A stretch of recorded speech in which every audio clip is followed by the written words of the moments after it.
Are we going? We are going. Hello, good morning. Hey, everybody. Thanks for listening. We are back today with Luke Dupin, episode 2 hero. Yeah, round 2. Thanks for having me back. Yeah, it's good to have you, man. Yeah, our last conversation, it was a lot of fun. And I told you off air, but got a little flack for that to some degree. So I had somebody call, and that whole portion where we were talking about the difference, between men and women and the way men work. I don't really know how to word that, but they took it as that we were saying that men work harder than women, or that women don't work hard enough, or something in that realm. And I thought it was interesting. I'm not going to say who it was that called, because I know this person, but so I want to go back over what it was that we said, and we'll play it real quick. It pisses everyone off to hear, but it's like, so this is from episode 2. Men are higher performers in most things, if nothing else, because men are stupid enough to dedicate a larger percentage of their waking life to a task, right, as a group. And we just do. It's any guy that's just working 40 hours and that's all he does, that's a part-time fucking job. It's work is 60 to 80 hours a week. And most women don't want to do that. And I honestly, I look at it as a burden. I don't look at it as a badge of honor, but it's an obsession that's built into us. And like you point out, we have people that are depending on us. So we have to deliver and come through. And sometimes it takes a lot more hours than the average person's going to put in. So, just focus on your work. Don't get hung up on that stuff. A big part, though, is learning to embrace that. I mean, for me, I've been the nice guy. I've been the nice guy my whole life, and it wasn't until in the last few years that I've learned, as it's been pointed out to me, hey, guess what? Whether you like it or not, you were born a man, which comes with a few, certain things that, like it or not, are your cross to bear. If the Titanic's going down, my wife and my kids get to jump in the life raft while I stay behind and play the fiddle and die. That's right. I mean, that's all there is to it, because that's the way things are. It's up to me to do the hard tasks and to make the hard choices. And they're not always going to be correct. I'm going to fail just as much as I succeed, sometimes if not more so. But out of that failure is, if you're paying attention, that's how you learn how to be successful. So, so that was what we were talking about on episode 2. And the funny thing is pretty much from what this person was saying is, they made a very valid point, and they're not wrong, not in the least. I think we both agreed before we started that they were absolutely correct, but they also proved our point. Yeah. Let's go ahead and play it. I call bullshit about women not working as hard as men. Yeah, we don't go putting in 60 hours a week at the job. Why? Because when we get home, we have to pick up the kids. We have to run the kids all around to their activities. We have to go home and cook dinner. We have to do the laundry. We have to clean the house. We have to put the kids to bed. We iron your stuff. We do all kinds of things that men do not do. We work far harder than men do. So don't tell me we don't work as hard as you do just because we don't put 60 hours a week in at the job. We have 2 jobs while you only have 1. So I call bullshit. Yeah, I mean, it's they were upset, but I think that what they're saying is completely accurate, and right. I think it completely underlines what we were talking about, is that men dedicate so much of their life to financial pursuits that it really forsakes all those other tasks, and then in a lot of dynamics, it's left up to the woman to go and take care of all that stuff and do. In my opinion, the harder part, like that stuff is very demanding. My right. wife carries an enormous amount of weight at my house, and I'm always impressed with her ability to kind of slug through all that stuff, even if I'm tired from working all day. Yeah, same here. I mean, my wife does an incredible amount of stuff. She works a full-time job as well. She also has her own business pursuits. She's trying to start her own thing, get her own gigs going, and learning so much stuff, doing classes and things like that. And yet she still somehow finds the time to, deep clean the house and do dishes. And, we these days we kind of have different diets So we do a lot of cooking for ourselves. It's not often much these days where like we cook one meal that we'll both sit down and eat together. Our timelines either don't line up or, I'll just get home before her and, I'm hungry. And so what I'm going to cook, maybe she can't eat, stuff like that. So she's still cooking quite often, if not just for herself, but she's also working out and she's also doing all of these things. I mean, she's amazing. The way that she is so capable of organizing her time. She's far better at it than I am. Mm-hmm. I mean, I've talked about this with, I think Brady. I get focused on something and I tend to kind of tunnel vision right into it. And it's very hard for me to widen that focus back out. So I get into this thing and I'm on it and I'm in it and I do it until it's done. It's hard for me to stop and pause and be like, hi, honey, how are you? And, stuff like that. Yeah. And that's where I struggle. It's definitely one of my downfalls. Yeah. But that plays into what we're talking about. Exactly. Yeah. It's the, I want to do everything in the sense that I want to put all my energy into this one focus, or I want to do nothing at all. Right. Yeah. And nothing about what we said ever implied that women don't work hard. In fact, what this person was saying is exactly true. Women bust their asses for sure. And you could say that they do work two jobs, especially women who work outside the home. They go, or remote work now. Maybe they do all their work at home, but they do a job, whether it's full-time or part-time. And then 9 times out of 10, yeah, they are the one who is taking care of the family and doing the dishes and the housework and all that stuff. So yeah, they bust their asses. Does that mean that they work harder than a man? I don't think so, in my opinion. Well, because men do end up with more time outside the home. Yeah, it's apples and oranges. I mean, what we were talking about is measurable in this specific case. We're talking about is measurable economic output. Yeah, and men tend to put more time into that endeavor. Yeah, into the financial aspect. Yes. Yeah, because to us, that's a provider. Right. That's where we get our sense of worth. Right. As a man, I mean, there's few things that will make you feel worse about your life than not providing for your family. Yes. And we don't live in a day and age anymore where we have to go out every morning and hunt for our dinner. We don't. I mean, we go to our job and that's how we're providing. We go and we bust our asses to make that money so that we can go grocery shopping and put food on the table. Yeah. So it's just a totally different dynamic in this day and age than it used to be. And I think it's more of a good man is going to do the things that he's supposed to do. So this is where me and my wife are both very kind of, you could call it classical, quote unquote. So she very much so, I mean, she's a very independent woman. She's very, very strong-willed. So she's going to do whatever she wants to do, and that's fine. I don't tell her what to do ever or what she can and can't do. And she doesn't do this, anything for me either. But she, in her mind, women have, their quote unquote place, which is to do those things around the house, to decorate and do the cooking and the cleaning and stuff like that. Does that mean a man can't do that? No, absolutely not. Does that mean a man shouldn't do that? No, absolutely not. Like I also, on occasion, will do laundry. I fold laundry. I do dishes. I don't do it nearly often enough. Yeah, I'm guilty. I get lazy and complacent and I don't help around as much as I should, but I do those things. Mm-hmm. So, but what's a man's job? And a man's job to me is, not only to go out and work and earn that money, but to come home and make sure the house is going to stay standing. So I'm going to run around, and if something's broken, I'm going to fix it. If a light bulb goes out, I'm going to replace it. If the siding's fallen off the house, I'm going to fix it. I mean, we've literally had that happen where I came home and we had a big windstorm and pieces of siding had blown off the side of the house. What did I do? I didn't go in, crack a beer, and sit down and watch the game. I immediately broke out a ladder and a hammer and some nails, and I got out there and I started putting the siding back on. Yeah. That's my task, whether I want to do it or not. So, I mean, you could argue these are menial things that, well, you only have to do it when it happens. I have to watch the kids all day, every day. That's right. That's true. I'll give you that. Mm-hmm. I agree with that 100%. Women bust their asses, but so do men. Yeah. Yeah, our focuses are just different, and that's what we were getting at. That's the thing. It really comes down to the focus being different. Men tend to have more external focus, and women tend to have more internal focus. Right.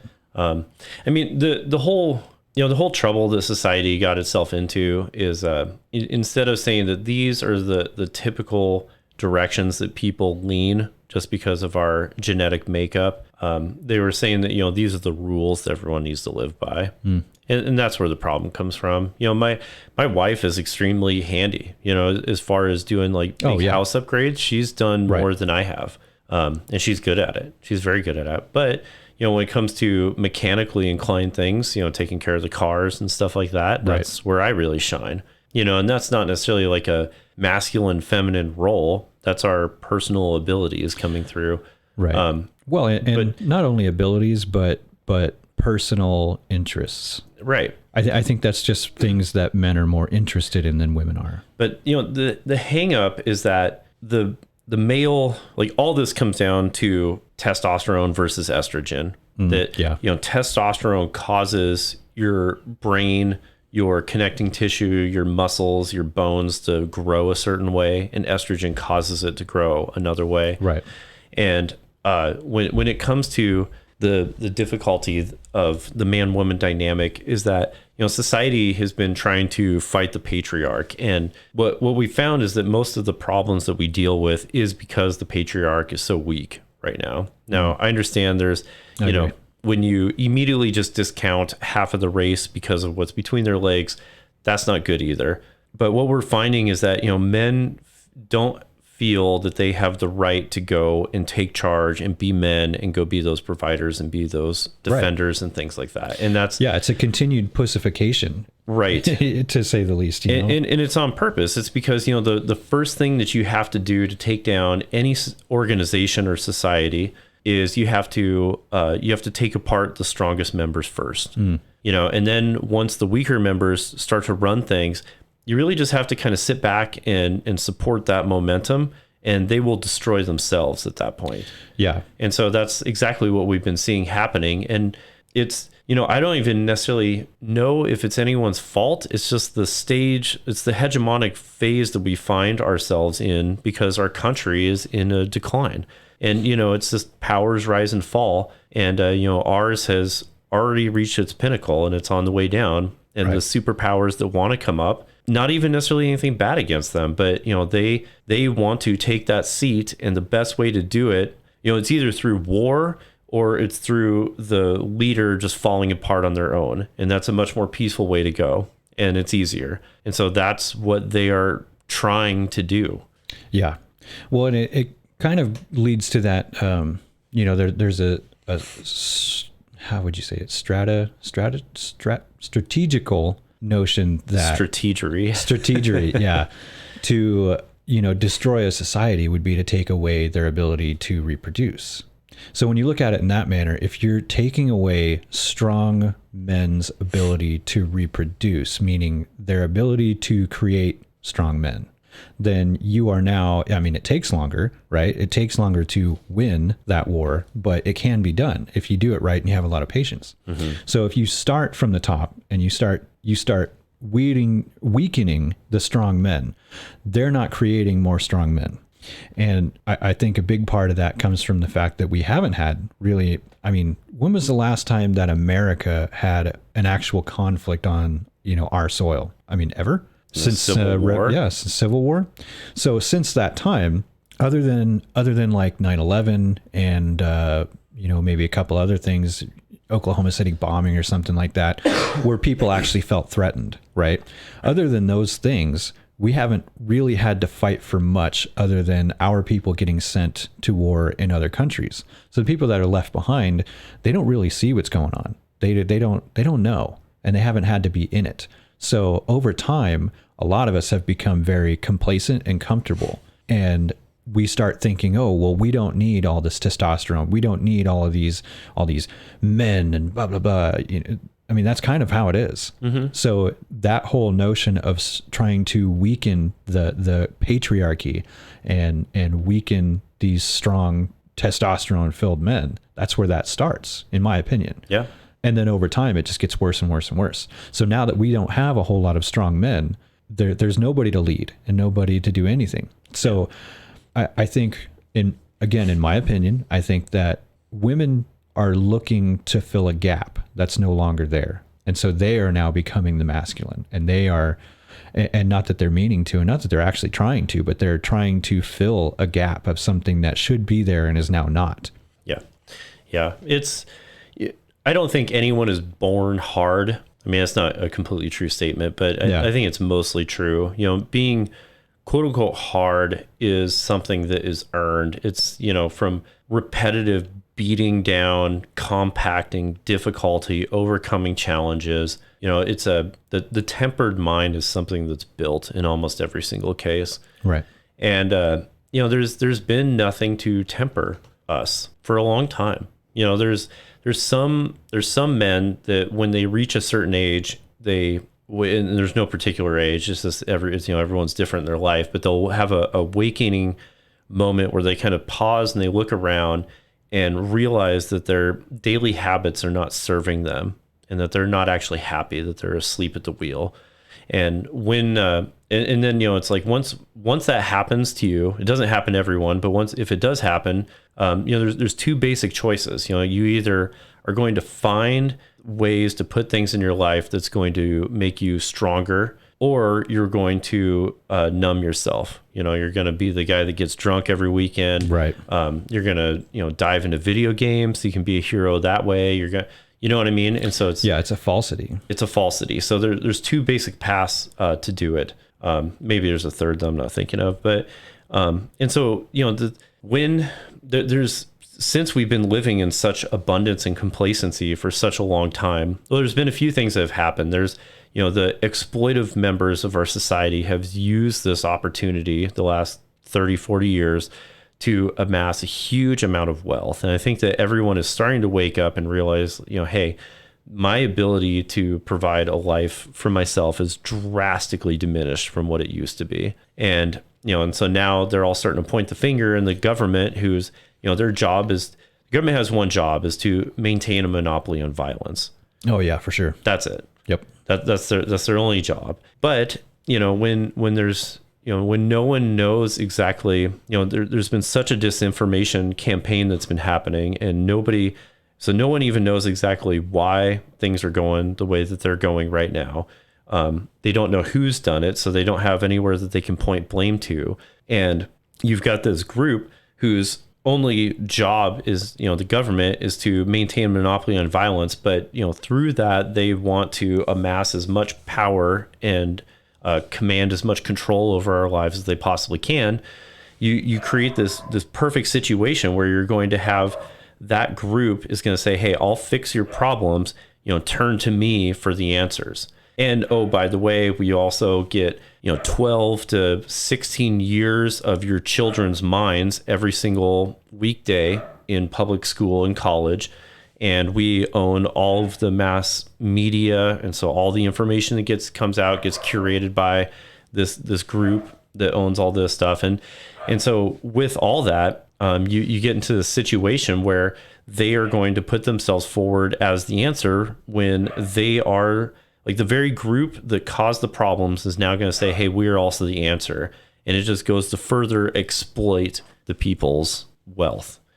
And that's the situation that we're finding ourselves in. And so, you know, it's actually kind of a godsend with all the information that's been coming out lately on the vaccines, because I think that's, well, this all ties in because, you know, it's the greatest wealth transfer in all recorded history has happened in the last 3 years. Right. With these vaccines. You know, go look up the numbers, the amount of, follow the money. Yeah. So Big Pharma, who, by the way, are also the organizations that have received the biggest criminal fines in all of recorded history, came forward as our saviors for a virus that was created by them in a lot of ways, because they were the ones that were backing the funding of gain of function research. So they literally paid to create the problem, and they just so happen to magically have a solution.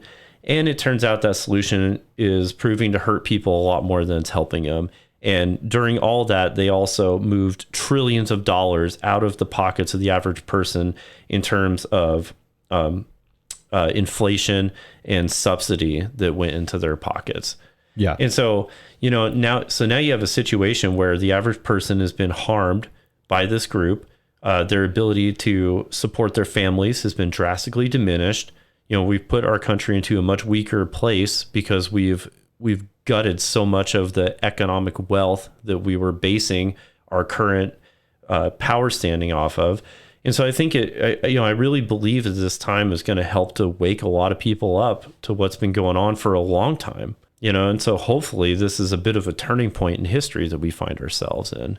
I almost hate that phrase "wake up," because it just goes back to woke. It's been co-opted. It right? is co-opted, yeah. Yeah, and but there's really no other way to. There's no other way to say it, really. Well, it's white women that stole it, right? I mean, Bill Burr has a great bit about it. Yeah, he they're does. Hanging out. Oh, what's that woke? I want to be woke. And then they throw their Gucci-footed boot over the fence of victimhood. And it's basically what's going on is that there's groups out there that are very, very good at amassing a lot of money. And when you get to a certain point with money, there's things that money can't buy. And then the game becomes influence and power and control.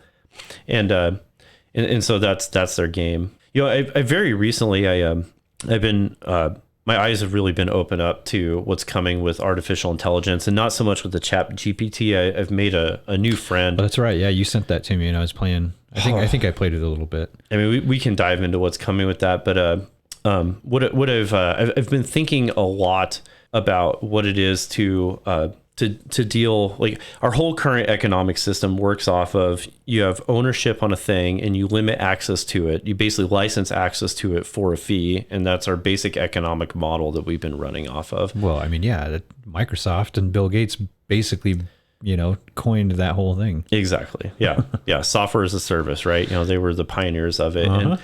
And so, what's coming now is going to flip that entire paradigm on its head so much that if we don't massively change the way that we do wealth distribution from a valued good, it's not gonna end well. Yeah. If we don't massively change that. Gosh, I had a point that I was going to. I don't know. It's a little early. Yeah. Right. Well, I mean, to go back to the whole men and women thing real quick. I think nobody is saying that there shouldn't be strong women. And in fact, women have always been very strong, just in a different way. Yeah. They have their way, we have our way. And that's all we're saying. My wife is extremely strong. She's the woman who, if somebody breaks into the house, she's not going to go crawl into the closet with a baseball bat and the phone. She's going to be right behind me with her pistol when I go to walk out in the living room and figure out who the hell it is. That's awesome. Like, that's how she is. And I love her for that. She's a badass woman. But I mean, it's not just her. I mean, like where I work at, we have a lot of women that come through.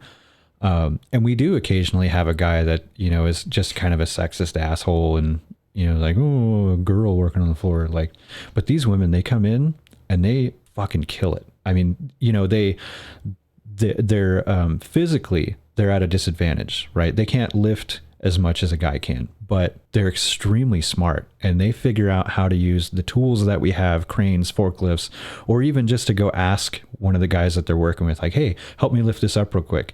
And I've never seen anybody have a problem just walking over and be like, yeah, let me get that for you, Yeah. But I mean, they nail it. They have some of the most beautiful welds and just they figure out how to do things that a lot of guys just are standing there scratching their head. So yeah, there's no reason why women can't do hard jobs. But I mean, if you look at the statistics, more often than not, they just don't want to. And that's fine. Well, honestly, the entire conversation is kind of pointless and damaging. The women are our number one teammate as men. Right. And yeah, it's a partnership. Yeah, We're supposed to work together. We're supposed to work together. And the same thing with different races and ethnicities. Like the average person is not the problem. Like if you're a left-wing person and you have a conservative friend, that's not your enemy. Right. Like your enemy are the people that are commanding the power structure and telling you that person is a problem. Right.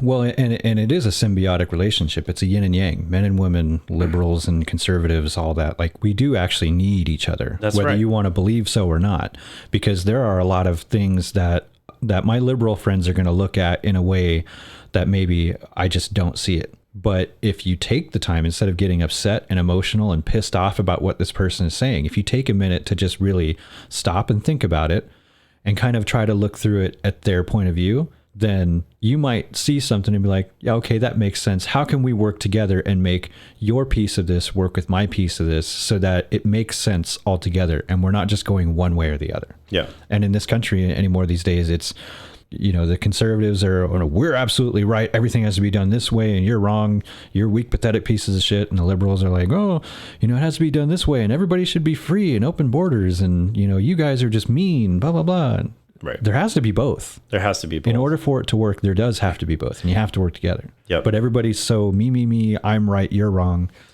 Well, and that's the trouble. It's on the conservative side and the liberal side, when you get into problems on either of those is when you have the arrogance to think that you are the one with the answer. Right. And so, on the conservative side, it's going to be a very religious type background traditionally, very rigid, all that kind of stuff. The rules are very harshly defined and all that sucks.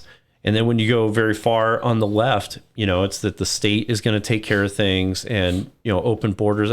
Anyone that wants open borders, start with your front door. Yeah. Open your door, leave it open at night. Hey, anyone that wants to come in, have whatever you want. That's what you're talking about. I actually at met your a national girl. level. I met a girl once who always left her keys in her car, no matter where. She never took them out.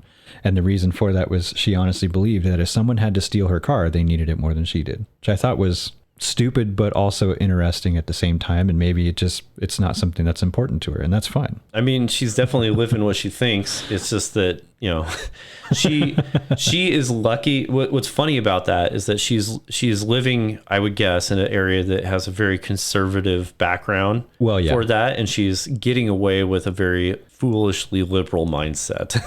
Yeah. I mean, this was a long time ago. I was probably like 12, 13, I think, when I met her, but North Idaho, though. Oh yeah. Right. Oh, you yeah. can get away with that. Go somewhere that is very, very deep into your political views and do that, and you'll find that you're walking a lot more. Yeah. So I mean, maybe this kind of plays into it or it's off topic, but this came up recently. I don't remember how I saw it, but it's about these. What is it? So this is an episode of Dan Cummins' Time Suck, and it's called The Mouse Utopia Experiments. And it was something else that led me into this, but it's about John Calhoun, who started back in like the 40s all the way through the 50s and the early 60s. With some people have the best names. Right.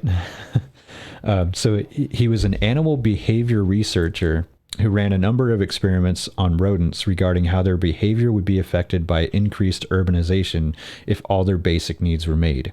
So this kind of runs into what they're trying to do with, the universal basic income. And I mean, pretty much the entire social safety net. And I'm not talking about I'm not talking about retirement funds, like Social Security. I mean, I pay that money out of my paycheck, whether I want to or not. I don't pay it. They take it. Yes. And this goes into a fund that is supposed to go back to me when I'm ready to retire so that I don't have to work anymore. Won't. Yeah, which won't. It's pretty much already gone now. They keep rating it, and it's fucking kind of pisses me off that I even still have to pay for it. I should be able to choose. It's another tax. It is. Yeah.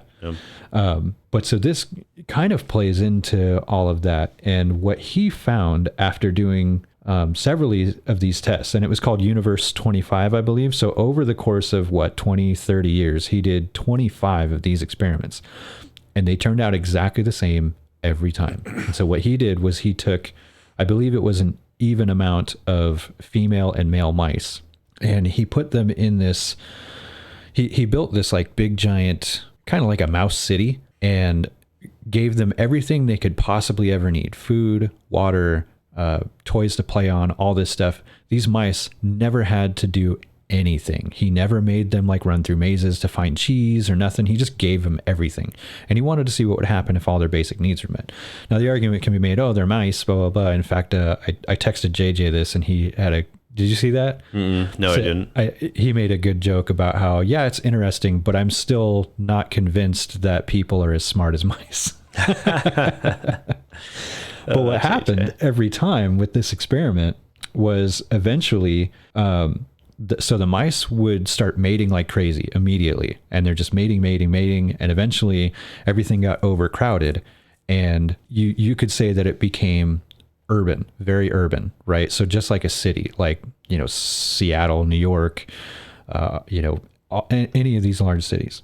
So overcrowding, they became increasingly violent to each other and lost their reproductive instinct to the point eventually the utopia went extinct after enduring a final phase full of random violent attacks, apathy, cannibalism, and more. So after like each experiment ran between 2 to 3 years, I believe, maybe longer. And so at some point the mice, I believe the females started taking over masculine traits, and then the males started becoming increasingly violent, fighting back. And then the males were attacking not only the females, but they were attacking each other. And then the bigger rats, or the bigger mice, started becoming like, the big dogs, and they were just taking out everybody. And so even though everybody had everything they could possibly want, they were all fighting with each other. And then they weren't procreating anymore. So none of them are reproducing. And eventually over time, because nobody's reproducing and they're all killing each other, there's only, last man standing. And then that's the end of the experiment. So out of 25 times over 30 some years that he did this, it came out the same way every time. I just thought it was interesting, and it kind of makes me, apparently these studies have been used to, they've been aggregated and they've been used to kind of look at social structure in human beings and to kind of predict how our social system is evolving and will eventually evolve. Sure.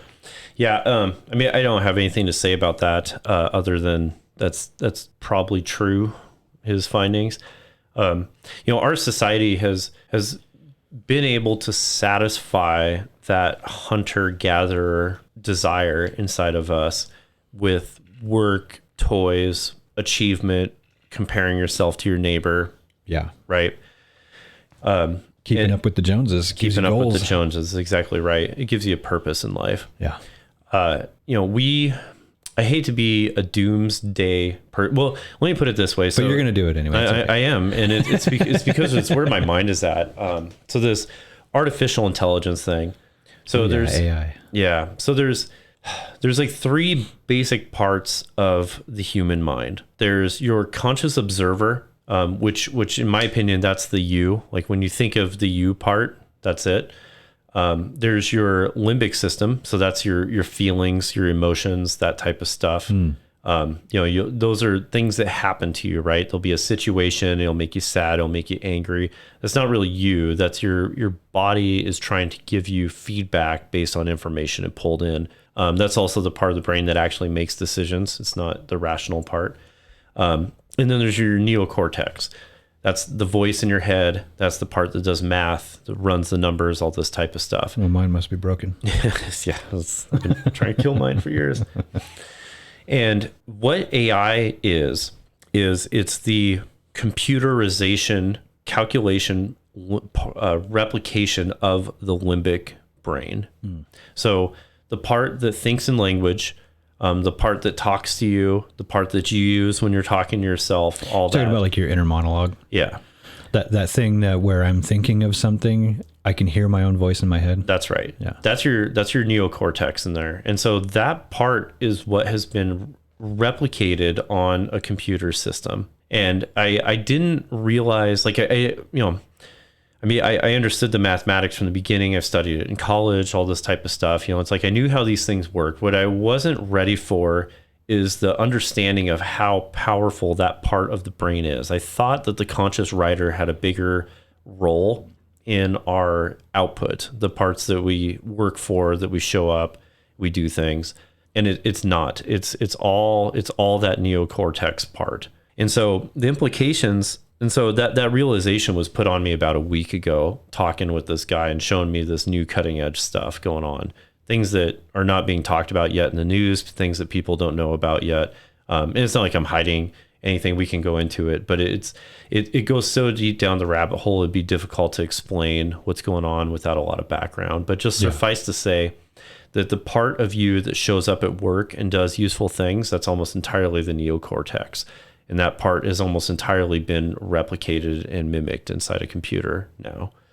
And so, basically anyone, and this certainly includes myself, where the primary output of your daily efforts is digitally represented. So graphic designers, musicians, software engineers, accountants, all this type of stuff. Like your job is completely gone, and it's going to take the market about 5 years to catch up to where it literally is gone. Jeez. All of it. And that's what I was talking about earlier, is that the trouble is with our power structure, if like right now, like with a piece of software, it's running about 10,000 times the output per second that I can produce.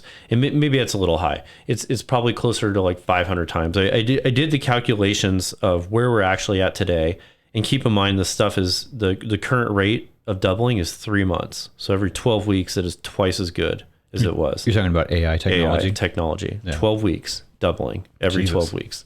And so our current rate right now, about the amount of work that I could get done by noon, software designer is my background. I focus on architecture and algorithms and things like that.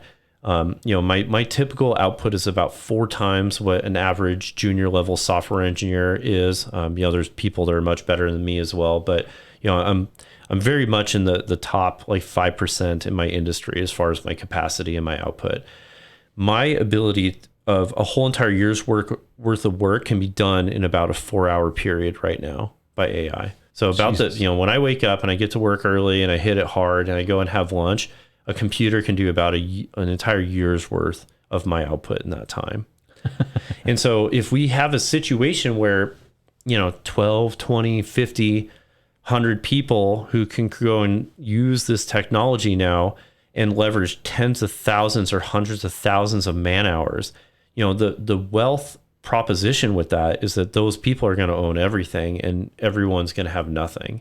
Right. If we don't massively change the way that we handle our value structure. And so that part is like super, super scary. And the analogy that I use just to help, somebody who's not really deep into this is, if you're given a task, that the way to think of how fast the computer is versus you is pretend like there's a table and there's a glass of water on that table. And on one side of the small table, an end table, and on one side of the table is a bush, a plant, right? And it's got a branch. And over enough time, it can grow to where that branch will grow out and then pull the water towards it. And that's how it would get the water.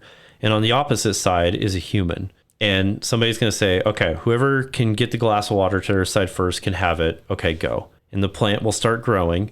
And in, 5 years or so, it will have pulled that water over, and the human in a couple seconds will grab onto it and drink the glass. That, like, we are the plant in that situation. Like, our output is that level of slow compared to something that can just move around freely. So you're talking about in terms of like software engineering, what you do. An AI computer could, basically write a whole brand new Windows operating system in 5 minutes. In a day, yeah. And so where you got thousands probably of engineers. Be far better than what Microsoft is putting out. Yep. That's insane. Yeah. And then it can rewrite itself with that, and rewrite itself with that, and rewrite itself with that. I think that's probably the only aspect where I would actually appreciate that. Yeah. It's insane. The speed at which that these things are capable of going is so beyond. You look at what happened to the Neanderthals when Homo sapiens came around, right? That was a situation where you had a more advanced, more intellectually capable creature that was competing for resources. And now we're looking at a thing that can, one box can literally outdo the entire output of all humanity. Yeah. When I keep seeing ads pop up for, we're looking for software engineers and designers and blah, blah, blah. And now that you say that, well, it kind of makes me think, all this time everybody's complained about, how the Mexicans are coming and taking our jobs. They're taking our jobs. Well, if everything is centered around our technology and our software, well, now who's taking our jobs? That's right. It's interesting. Right. And so what does that mean for UBI? I mean, that's where I've, you despair for a couple of days, but pretty quickly it's like, okay, well, let's get to work on the problem. And so, we thank God we have a cryptocurrency type situation coming up where you can have complex organizations and systems run without a centralized authority administering over it. And that's fantastic because it leaves no room for corruption in that situation. So like Bitcoin, it does not have a group of people that are deciding how Bitcoin's going to run. The system itself is running itself. And so, you could start to postulate that, maybe we can start to create decentralized autonomous organizations where, this AI is going to create this good for this group of people, or it's going to output this food, or it's going to do whatever this thing is, and that everyone can buy into it. And then the act of it outputting that good can pay all those equal parties in the system. So you can start to do that, and then you don't have a situation where you've got, huge wealth inequalities and stuff. But yeah, I mean, we have gone past the singularity, like that point where people were talking about where eventually the technology is going to get to a place where you can no longer predict what's coming. Right. We passed that point a few years ago. Yeah. Most people didn't realize. Yeah, I people can are see starting that to now. Yeah, and that's freaky because, I'm a huge fan of the Terminator series. Yeah. And yeah, we're going to go down that road. Yeah, but when you think in terms like that, when does the time come where they make that mistake for real, where they think that a computer system can solve all of our problems, and AI can say, okay, well, we know what to do better than the humans do, and we can react faster, smarter, better. And so they put AI in control of, all of our nukes and all of our defenses and everything else, and then it turns on us. Yeah, inevitable. I don't know. I wouldn't say it turns on us. I mean, that's the thing. Turning on you is the conscious part, right? That's the part that has intention. There is no intention behind it. Like I am the driver of my mind through my intention. My mind doesn't drive me. Well, yes, but if we were to give an AI some sort of sentience, yeah, and or it grows it on its own, I don't think that's impossible. It's by definition, it's not impossible because we don't know what the hell it is. Well, yeah, there is no clear definition of it. I still am a firm believer that there has never been and will never be an if statement that's so good it is conscious or feels. It's funny. I only get that because I've done some programming. Yeah, not on your level, but well, no, it's. I mean, honestly, I see what you're saying. Well, it's just more of it. It's I don't know that there is a level when it comes to that. It's just there's that thing's not awake. I mean, it's a great segue. I mean, so humanity. This is where my opinion is that one of the aspects that our society absolutely needs to take on if it's going to survive is everyone needs to start microdosing mushrooms if they haven't done it. I 100% mean that. And the reason why, I mean, well, for one, so I'm not a doctor and don't do anything illegal, disclaimer, all that. But, one aspect of it is it helps with depression a lot. And I feel like we're going to be having a lot of that coming. Yeah, I agree. But in a more applicable sense, what it does is it makes it very obvious to anyone that spends time microdosing that materialism is a lie. It's not true. It's what we all have been given. It's like a very theological way to look at the world, and it's just wholly inaccurate. Well, yeah, we've been conditioned, I mean, for eons to consume. Oh, sorry. Yeah, when I say materialism, I don't mean buying things. I mean that the physical world is real, is what I mean. The physical world is not real. It's an emergent fiction that comes about from an observer who observes a purely statistically represented existence. Like let me put that a completely different way. So the only part of our existence that's actually real in the sense that it's transcendent is consciousness. That's the only actual part that's real. The table, not real. It's emergent. The moon, the earth, our car, the idea of money, all that stuff, not real. Like that shit does not actually exist. That's like watching a movie and saying that the movie is reality. It's not. And so we've been sold that materialism is the final, like people talk about simulation theory, for instance, right? Yeah. And we're like, are we living in a simulation? Well, in order to even say that, you have to assume that there is some kind of like base reality in the sense that we perceive and understand reality. And I think that entire premise is incorrect. So, well, yeah. And when I say think, I let me put that a different way. All of our human understanding, as far as we understand mathematics as it relates to quantum mechanics, says that materialism is not real, that's not what's actually going on. So I'm a dummy, so this is hard for me to comprehend, but I think what you're getting at is the idea of perception in a sense.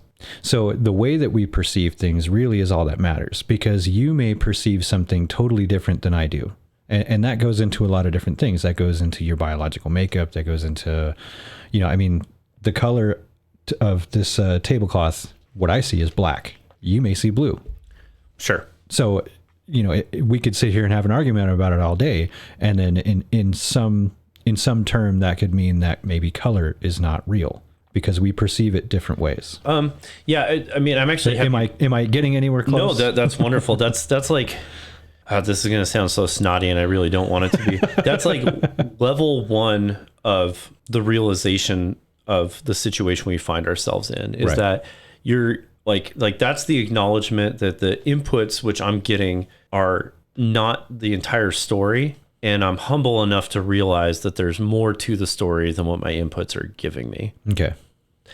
But so the base level understanding of quantum mechanics, and you can, anyone can throw the Feynman thing out. Sure, there's a lot to learn about. The Feynman quote is that if you think you understand quantum mechanics, you don't understand quantum mechanics. The implications, and that's fine. I mean, sure, no one understands it. Okay, now let's move on. So, what is happening is that there's this there's the old double slit experiment. Have you ever heard of that? No. It's very interesting. You should go look it up. The idea double is slit. Double slit? The dual slit experiment. Okay. So what it is sounds dirty. So they're sending photons, so they're sending light waves at this observer. And what they find, and there's these two slits, and so the photons should be going through like one slit or the other. But what they find is that if they are not observing the path that the photons had to take, then what you get on the other side is a wave distribution. So you get an even probability distribution of all of the different paths that photons could take. But when you introduce an observer into it, which could be a camera, something that is acted upon when it goes through, then the photons stop acting like waves and they act like particles, and they pick a path that goes through it. Well, from a materialist perspective, it's like, well, that's a real problem, because as a materialist, you'd say that matter is fundamental. It doesn't care if something is observing it or not. If there's a conscious observer, it's just going to act the way it acts, right? It's physical, It's matter. But if we don't live in a materialistic world, then that's actually the only way that would make sense. So things are going to work in... There's a probability of all these different things that could happen. And only when that thing is required to describe itself is it actually going to take on what we would call the physical form. And so when you get real deep into quantum mechanics, which I'm not, I need to actually learn more because it's becoming a bigger and bigger situation that we're going to be finding soon, given what AI is doing to us. Yeah, I'm not even in the shallow end of that pool. I wouldn't say I am either. It's just very cursory knowledge. But what you find when you start getting like into particle physics is that there's a lot of what they call virtual particles. And so in order for the current particle model to work, there's all these different fields, and there's these particles that will pop into existence for a moment to give energy to another field and then disappear out of existence and all this. And what's really happening, and it's what was the most recent Nobel Prize was won for, is that, if you just stop for a second and say that the material world is just something that we perceive because of the level of existence that we find ourselves, but that's not fundamental, then you start to realize that these particles coming and going and stuff, like, this is only that there's moments when an observer is present, and so they're required to explain themselves, basically. And then once the observer is removed from the situation, they go back into being an energy field. They go back into being what we would call consciousness, moving about. And so, so I bring all this up because, you're talking about sentience. So I think that consciousness, well, I think that our bodies, basically, I think that the conscious part exists all the time, but our bodies are basically like, what's a good way to describe it? It's like if you have a water bucket, right? Like, the water bucket existed before you collected it in the bucket, but because of the way that the bucket works, when you go down to the well and you scoop up water, you're like collecting consciousness into this vessel, and then you're carrying it around. And I think that that's a pretty good analogy for what not even humans, but just life does, is that the consciousness part is the fundamental piece that's around, and that through these physical means, which we really, really need to spend a lot of time figuring this out and find experimental ways to prove this. But there's physical means that are akin to collecting water, that consciousness basically focuses heavily into these areas because of these physical chemical processes that are happening. And that through that, you basically are collecting and creating a soul, for lack of a better word, to use our current vernacular, and that soul kind of becomes your conscious rider that gets carried throughout the world, and that you can basically have like more soul if you conduct yourself in a certain way, and you can kind of like kill that soul off and become a bit of an empty shell if you live in certain ways as well.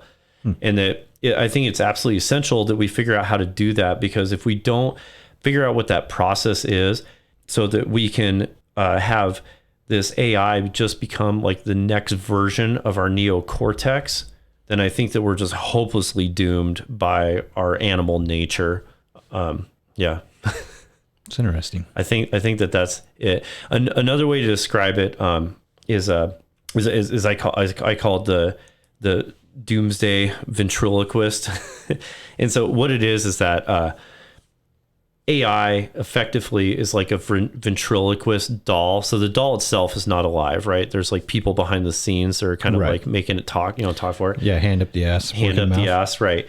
So we effectively are like hand up the ass of AI, and we're like puppeting it. Right. And if we don't figure out what we just talked about, I firmly believe there's a very real future where people are going to opt in to download their consciousness into a computer simulation and quite literally kill themselves, and that we will willingly exterminate ourselves to join with this AI, and that a mathematical representation on a neural net that is alive, is the table is alive in this room that we're at right now, will run what we might have done in a virtual world forever. But our actual conscious experiential existence will be gone.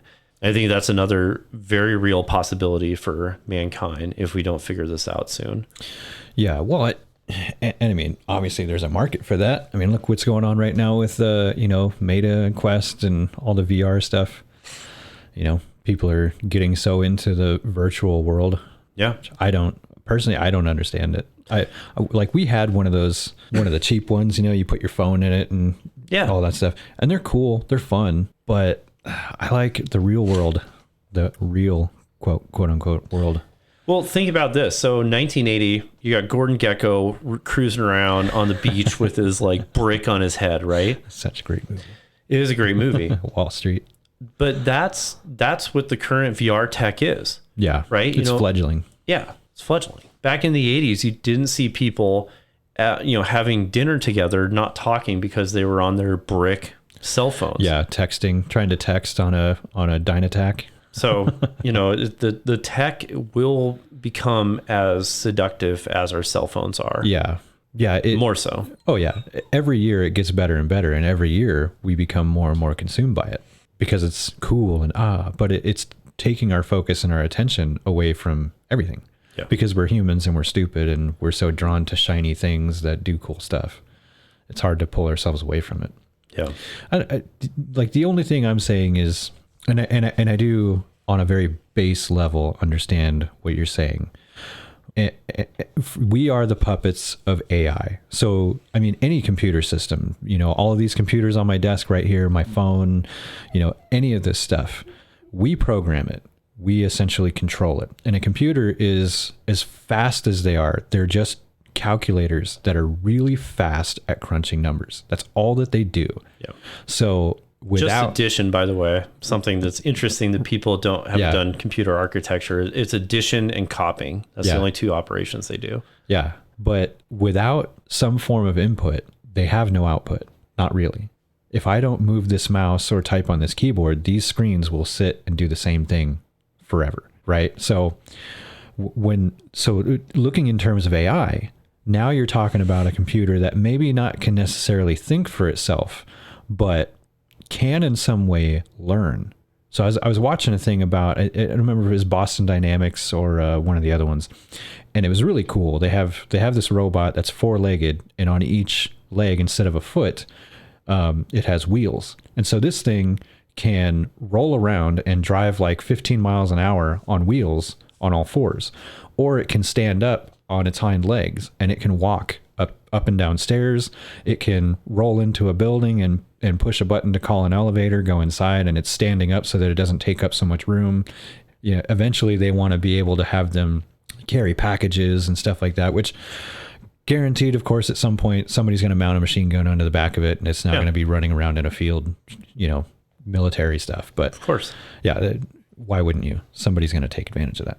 But what I was most interested about with that was how they taught it how to run, how to walk, how to do all the stuff that it does. And what they did was they took the AI and they put it into a simulation. I don't remember what the actual phrase for that type of learning was, but it's where they put it into this simulation that showed other models of the robot running all over the place, doing all these different things, standing up, you know, rolling around on all fours, all the things they wanted it to do. They programmed these little simulation robots in the simulation to do all these things and just run around all over the place.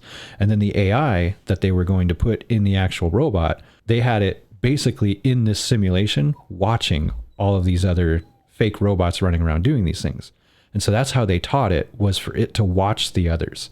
Yeah. They didn't like program it and say, you know, you do this, and when this potentiometer gets to this setting, you are upright and stay here. And they didn't do any of that. They just let it watch and figure out how to do it on its own. Yeah. And I thought that was insane. I was like, you can fucking do that? Yeah. So when you look at that, in terms of, you know, the AI turning on us, you could probably, you know, what is it? The 3 laws of robotics, where they can't attack a human and blah, blah, blah. That's from RoboCop. Yeah. Directive 4.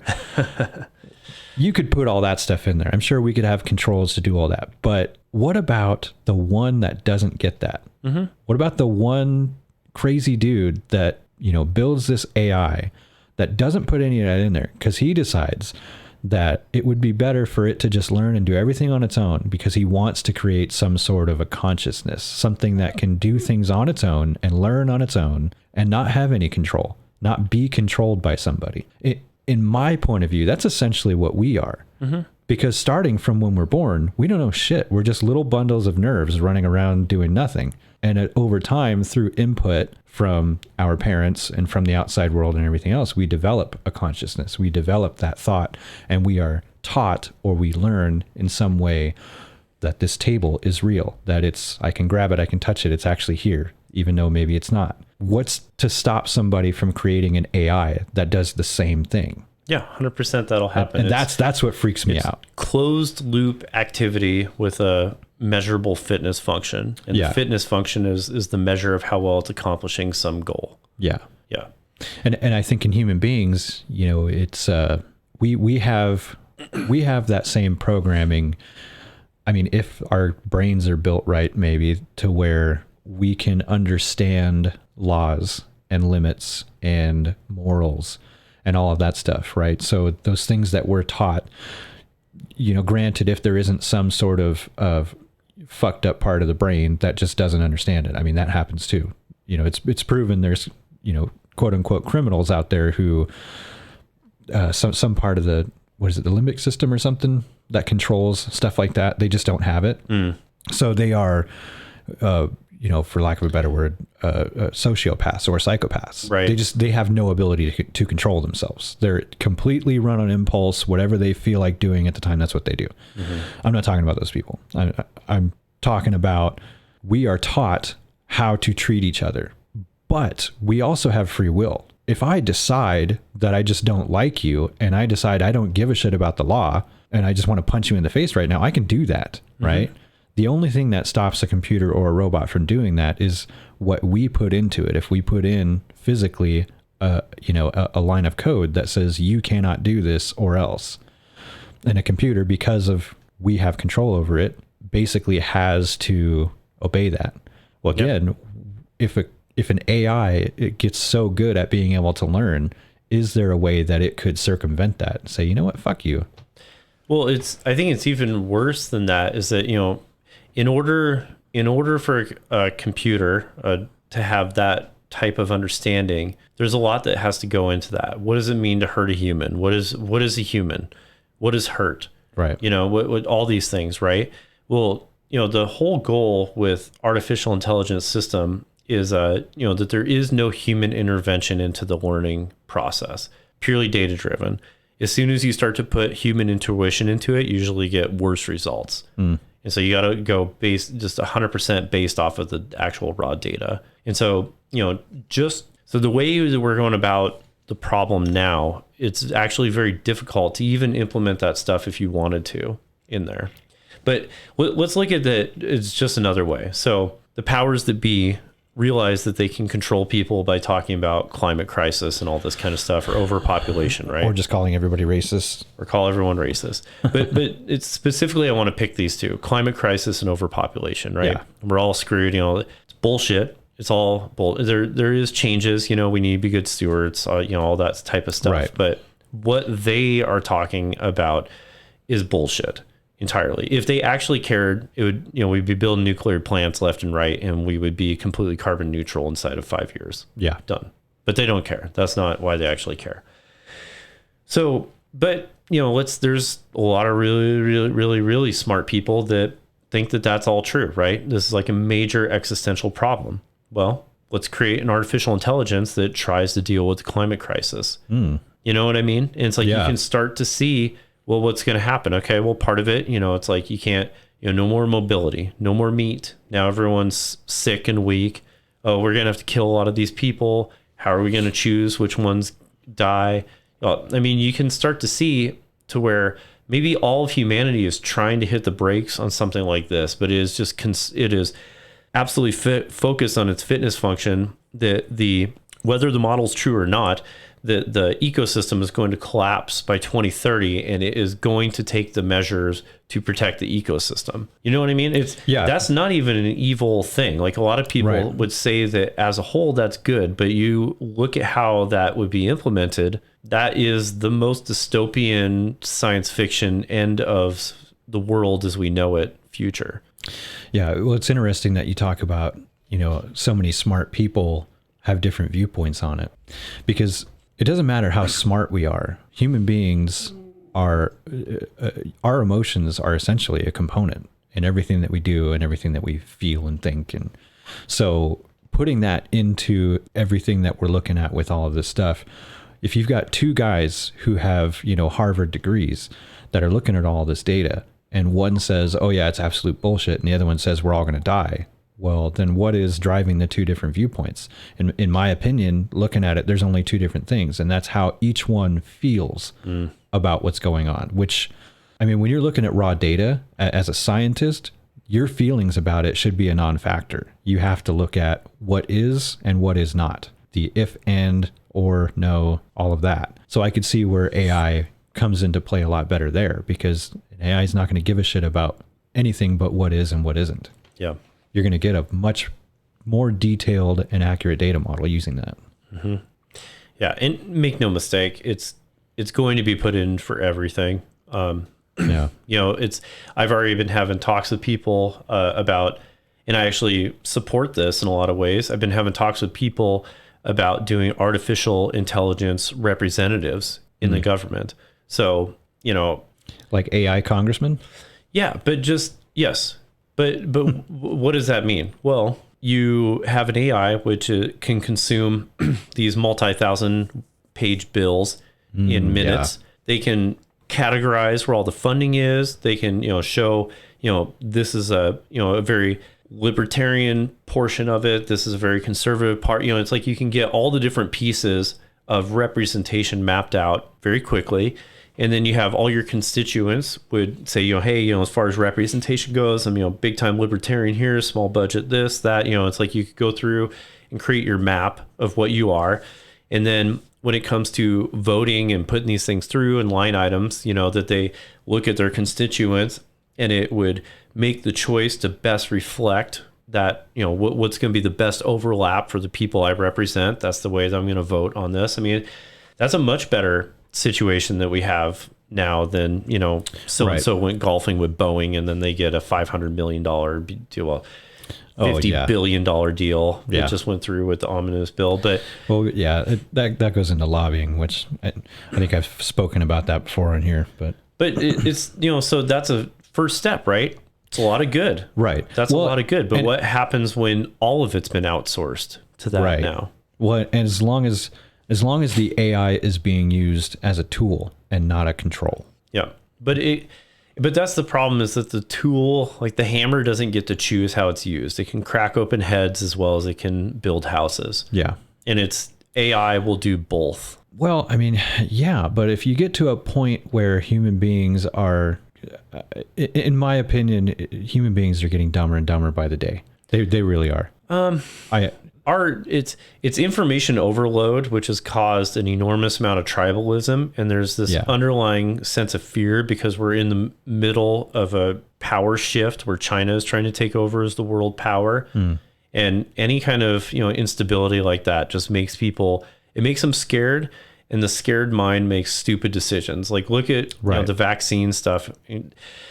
Anyone that has any time with the development process of engineering things, especially people who are microbiologists and things like that, when they were coming out and saying, hey, these things are provenly safe, everybody knew that we did not have enough time to test them. Oh, yeah, for sure. Like enough time had not passed. We did not know that. How many drugs have been through trials for decades? And then they finally release them saying, yeah, they're okay. And then you see all the infomercials on the TV that are like, oh, by the way, it may cause you to bleed out of your asshole. Your heart could stop. Right. You know, it's like everyone with their thinking mind knew that was wrong, but they were scared and they were looking for some way to be saved. Right. And so we all just were like, yep, let's do it. Let's do it. Get that stuff in me, you know, 5 boosters. Yeah, it makes sense. Yeah, fuck that. You know, and now it's like the data that's coming out, you know, it's according to the CDC, the numbers that I've seen is that people that have been vaccinated more than twice have higher rates of infection, and the infection is more severe, that their immune system is more compromised, and that putting in those, what is it? I want to say the spike protein, that the virus is actually figured out a way. Well, 2 things that are frightening. The virus is able to use that spike protein to better attach. So it's actually giving it a hook spot. Right. And that the virus, so when you're prenatal, and this goes beyond my expertise, but when you're prenatal, there's like a gene or a chemical, or I don't know what the right word, a protein that controls the immune system so that the mom's immune system doesn't kill the foreign invader, which is the fetus. Right. And that the virus is actually starting, in some cases, they're finding is figured out how to switch that on for itself. So the immune system is literally like, I won't fight that. Ignore this. That's interesting. It's more than interesting. I hadn't even read anything about that. Yeah. And that's a direct problem, that if you are actively vaccinating people during a pandemic, you're giving the virus multiple points to test out different ways to infect the host in ways it would never have the opportunity to do. And so we actually poured gas on the fire the whole time. Yeah, I had a similar discussion with somebody who likened it to Jurassic Park when the raptors were attacking the fences, and testing for weaknesses. Yeah. Yeah. That's a good analogy. That's right. Yep. And then it only took one dickhead turning off the power to let them loose. Yeah, there's a lot of things. There's a lot of things that I've seen, read about that are upcoming issues and problems that are now coming out with, the vaccines and all the blood clots and heart conditions that it's causing. I think there was something else going on with lung issues too. Just a whole bunch of stuff. And granted, disclaimer as well, I am not a doctor. I am in no way, Same. trained. I'm a fucking moron. These are just my opinions and thoughts. So please don't listen to me. But there's so many things that are coming out where in the beginning they were like, yeah, it's completely safe and you need to get this to make sure you're safe and everybody else is safe and blah, blah, blah. And now all of a sudden it's like, well, actually, I mean, it's not as safe as we thought. Okay, well then why were you pushing us so hard to get it? Why were you and everybody else so hell bent on people getting the jab to protect each other? It's a great story, and right? ourselves, when It's really not you're for the you, ones it's who for are fucking everyone us else. up. Like, yeah.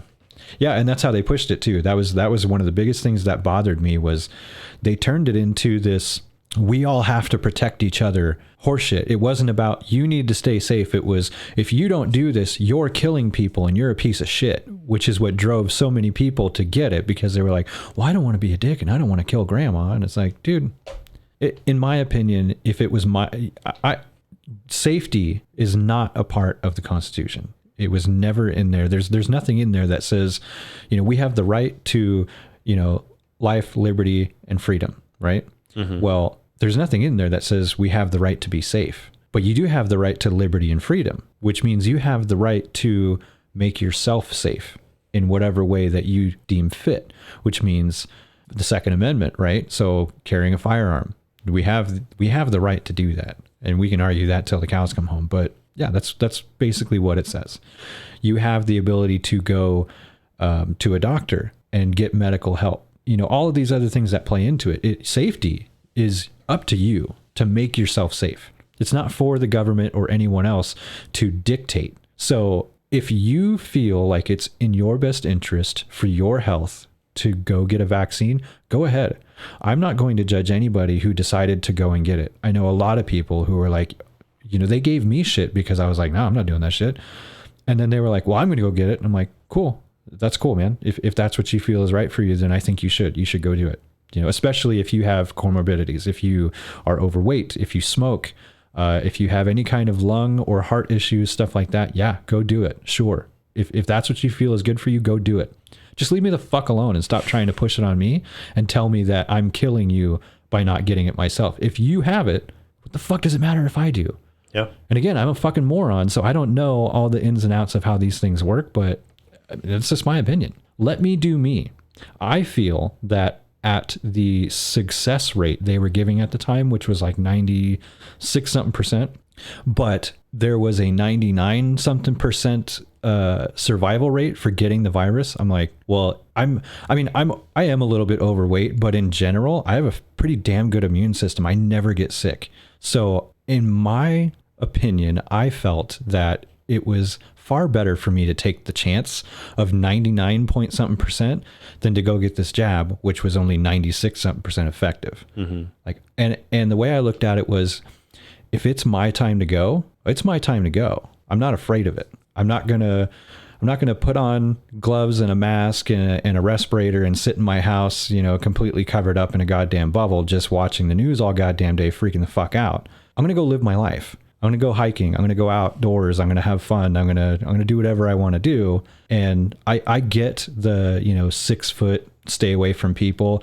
I mean, fuck, I'll stay 6 foot away from people all day long, any time of day, whether there's a pandemic or not. I don't give a shit. Don't touch me, bro. but I get that, staying away from each other. And especially if you are around somebody whom has, some kind of a health issue and it could be dangerous for them. Yeah. Stay the hell away from them, give them space If they choose to be like, no, I'm cool, I'm fine, I'm not scared, and they want to have contact, fine. That's their choice. It's all of our choice to do what we want to do and to protect ourselves. We have no authority to dictate to each other how we should live our lives or how we should protect ourselves or what we should do with our health. It's not up to us. It's not up to the government. It's not up to me to tell you what to do. That's right. And that was the biggest thing that bothered me about all of this. Sorry, rant over. No, it's a good rant. It's just an enormous amount of arrogance, and it's the I know better thing. Yeah, there's just a lot of facets going on. Like a power, like there's just a huge power struggle at hand right now. And the one thing I've realized very recently is the only, there's like the old thing, it's like, oh, if I was a Nazi guard, I wouldn't be killing those Jews and stuff. There's only two types of people. There's a good person that, when presented with power that is so vast it's unwieldable, they don't take it. They redistribute it out. That's the only good person. The evil people are the ones who are do-gooders that say, I can do it. I'm a good person. I'm going to use this to accomplish this important goal that is going to help people. Those are the evil people. Yeah. Well, and they're fake people. Right. Because they only trick themselves into believing what they're saying. Right. But they're only really doing it to make themselves look good. All they really care about is their image, how they look to other people. Or if they know better. It's both those things. Yeah. Yes, I'm a good person. Here's my image, and I know better, and I'm going to show you that I can, I'm going to really help the situation.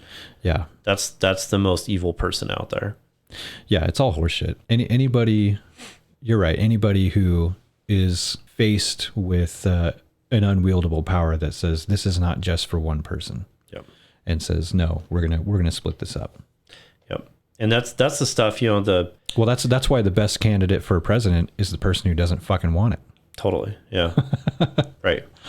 Like, why are we voting for all of these top level people that are at the debates, that are vying for our vote, the ones who want it the most? Like, why are we voting for them? You should be voting for Joe Smo down the street who works 9 to 5 and doesn't give a shit. Yeah. That guy is probably going to be the best candidate.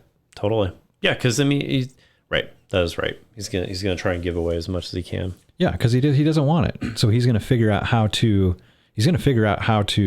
lay out that power as much as possible to where it needs to go, instead of trying to control everything and trying to say, I know best. I mean, look at Musk. I mean, he's such an impressive candidate, right? It's like, so he steps into Twitter, purchases it immediately. What's the first thing he does? He resets all the algorithms so that they just function equally across all groups. So he removes all of the human built-in bias that was put in there to suppress certain opinions.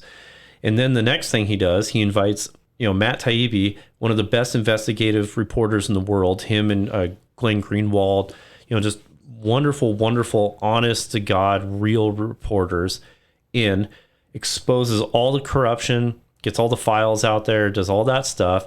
And then he puts a poll up there. Hey, do you guys want me to keep running this thing? People vote no. Okay, I'll go find our CEO. And he steps back. I mean, that's so incredible. It's so rare. Yeah. Compare that to like Bill Gates, Larry Fink, these guys. I mean, there's just these fucking lizard people out there that are just like telling you how they're going to fix everything. People. Those are the literal lizard people. Yeah. It's a joke. The reptilians, meme, right? But they're the real ones. Yeah, I'd see that. Musk, I mean, I see what you're saying and I agree with it, but I think there's also some stuff that he did that's kind of weak. Like, he put something in there recently where if you try to put in links to other social media sites like Facebook or I think even Instagram, stuff like that, then it automatically boots you and suspends your account. For some reason, he doesn't want anybody talking about other platforms. I don't know what that is.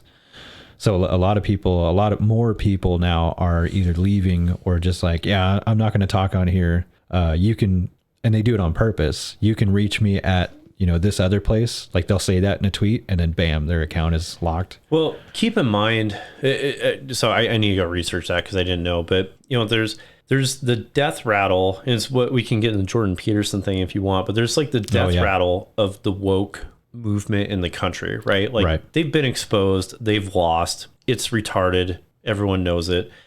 But, you know, so the only way that you can keep that going is if you are suppressing the conversation. So Twitter was catering only to one side so that all of those radical opinions were going unchecked, right? Yeah. Well, now that's not the so-called mediators or sure. Yeah. Sure, but it's the thought police, and so false information flaggers. Totally. You know, I mean that's like the which again goes through that mechanism of feeling. It's the mechanism of feeling. Yeah. We're going to stop this tweet because we feel that it violates our policies. Right. And then we'll figure out a reason after the fact. Yeah. But so now the conversation is open and they're getting destroyed, right? They now look like what they've always looked like to every other rational thinking person, an absolute clown show. Yeah. And so what do? Well, you have to now leave that open area. And so that's the next move, is that in order to protect the movement, it must remove itself. Right. And that's what you're seeing with those. Well, and that is what you're seeing with Musk. He's removing himself now from it, or at least he's attempting to. Yeah. I mean, I do like the fact that he did that. He was like, hey, should I keep running this or should I get out of here? And it was like, what, 50 something percent of people were like, yeah, you should step down. And he's like, all right. Yeah. Yeah. And I mean, the fact that he's being true to his word, I mean, that means everything. It does. You know, even if he were to do, you know, some shady shit or something, if he were to still stick to his word that he gives to the people, I mean, that matters. That means something. It does. It's very rare. It is. It's very rare. And, you know, I mean, he's not a saint. I mean, he probably was nobody is planning this the whole time. Right. Right. So it's like, hey, you know, let's make me be an asshole for a couple of weeks and then I'll throw this out. I know I'll lose it. Then it looks like I'm the good guy again. I mean, this dude knows how to, you know, play the marionette strings of the population. Oh, of course. But, yeah. When you have as much power as he does, I mean, the guy everything he says is literal gold. All he has to do is mention some company and bam, their stock goes through the roof. I mean, that's insane. I could not even imagine having that kind of power over social media, over people. You know, all I have to do is say a word, just tweet one word, Costco. Yeah. Dogecoin. Yep. Dogecoin. Yep. Yeah, that's insane. Yep. And I kind of, in some ways, I liken him to Trump a little bit in the fact that, in my opinion, Trump, was he a good president? Yeah, I think he was. And the reason why is because he wasn't a pushover. Like, he went in there knowing what he wanted to do, and he tried as best as possible to stick to his word and do the things that he said he was going to do. Has any president ever accomplished everything that they said they were going to do? I mean, I'm not a political scholar, so I don't know. I don't think there has ever been, but I'm sure there's probably some who have come close. But he did try, and he didn't bullshit people. Now, when it came to his presence with the media and talking to people, yeah, he was kind of harsh. He wasn't the nicest guy, but I don't want a nice guy to be my president. I want somebody to be my president who's going to make friends with Putin. Why? Because you keep your friends close, but you keep your enemies closer. Mm-hmm. You keep them around so that you can see what they're doing and you know what's going on behind the scenes. Yep. That's why you make friends with people like that. And I mean, maybe that's why Clinton was so fucking in with Saddam. I don't know. You know, they were kind of buddy-buddy, but the only thing that I think Trump really faltered with was the fact that he kind of, to me, became, you know, a high school kid with an iPhone and a fast internet connection. He was constantly on, you know, the jerking off all the time. Yeah, just seriously mentally jerking off on all these social media sites and constantly putting his voice out there to anything and everything where it didn't need to be. Does that make sense? It does. Like, you don't have to comment on everything. It's like when you go and you watch videos on YouTube, and just because you see some part in a video you don't like, you get in the comments and you say something mean and nasty just because you feel that you have a right to say something. Well, it doesn't mean everybody needs to hear your thoughts. You know what I mean? If you don't like my thoughts and my views, you don't need to listen to this show. That's fine. That doesn't bother me. Maybe it's not for you. Or maybe you should listen to it so that you can hear different viewpoints that may, kind of alter your thinking a little bit and give you a different opinion on something that you can sit and think about. Yeah. I mean, that's a great thing about podcasts is there's so many different ones out there with so many different viewpoints. You get to see different outlooks and views on so many different things. I mean, same with YouTube and all that stuff. But yeah, I think he just got a little bit too mouthy for his own good. Yeah. I mean, the thing that he fell down on was, a president is supposed to be trying to bring people together, right? I mean, like there is not one viewpoint which represents all people. It does not exist. So that means that you need to be political and trying to point out to people that like, hey, if you think this and you think the opposite, you still have a lot of common ground. We're still trying to do the same goal. It's like, right. And he failed on that. I mean, the thing which Trump did the best, and it's not even because he was necessarily a great guy, but Trump wants to have the coolest shit because it makes him look good. And, America is his home. So he wants his home to be bitching, Yeah. titties and like flamethrowers and stuff, right? Fuck yeah. Beer and bacon. Yeah. Beer and bacon. So it's like, that was his motivation. So from that perspective, he was on the American people's side because he wanted himself to be the head of the coolest nation around. Right. Yeah, make America great again. What has America always been? It's always been beer, bacon, boobies, freedom, Yeah. monster trucks. Yeah. So, Well, and what I say with him being too mouthy is we're talking about tact. Just because you can say things doesn't mean you should. But I will forever stand up for his freedom and anybody else's to say what you want to say, whether I agree with it or not. It doesn't matter whether I agree with it. My opinion doesn't really matter. These are just my thoughts. And I've said it once, I'll say it a million times. My opinion doesn't matter. Mm-hmm. Everybody's got one. I mean, I think what we saw with after he left was just a huge insight into the totalitarian mindset of corporate government collusion. Oh, yeah, for sure. And that's the frightening part. Like the reality is that these, people that probably think they're mostly do-gooders that work at these companies, like you are working for the evil empire. You are helping better the evil empire. Yeah. Yeah, that's really what you're doing. Yeah, you're a stormtrooper. You're a stormtrooper. Yeah, that's right. You can't shoot for shit and you're going to be the first to go down. Yep. Not mentioned in the credits. Yeah, right. You're going to be Stormtrooper 1, 2, and 3. You're not Boba Fett. Totally. So, yeah, the Jordan Peterson thing. Yeah. Boy, that goes more into, well, I mean, you should give some background on that story. Yeah. So we were talking about this before we got started. And so what's going on with Jordan Peterson at the moment? What is this? Yeah. So this is from the New York Post, and it's January 5th, 2023. So what they're trying to do to him in Canada is they are trying to force him to take a social media re-education. So basically they want to put him into a concentration camp to relearn how to talk to people the way they want him talking to people. It's essentially what it is. Mm-hmm. They're trying to silence his views and his personal opinions politically or otherwise. And they're threatening to take his license if he doesn't. And one of the great things I love about Jordan Peterson is that he stands by what he believes and what he says. He's not going to back down. He's like, no, these are my thoughts, and this is how I feel about these things, whether I'm right or wrong. I could be wrong. I don't think I am, but I could be. He's not claiming that he's absolutely right. At least I don't think he is. I mean, I could be wrong too. I've never seen him do that. I mean, everything that he doesn't apologize for is his from beliefs. A data-driven perspective, but it's always Right. open to change if new data were to be presented. Yeah. Yeah. So what's going on is the CPO, which is it's the Canadian Psychology, what did they call that?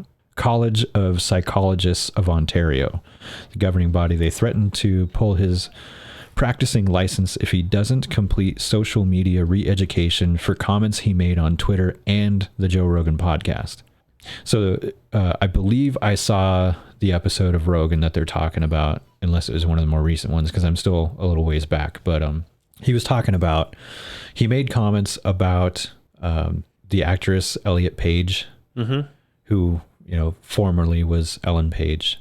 Yeah. And he was talking about transgender stuff. And I mean, we can get into that too, but yeah, so they're basically pissed off about things that he said, and they are threatening his livelihood in all sense if he doesn't comply and basically go back and say, I'm sorry, I was wrong.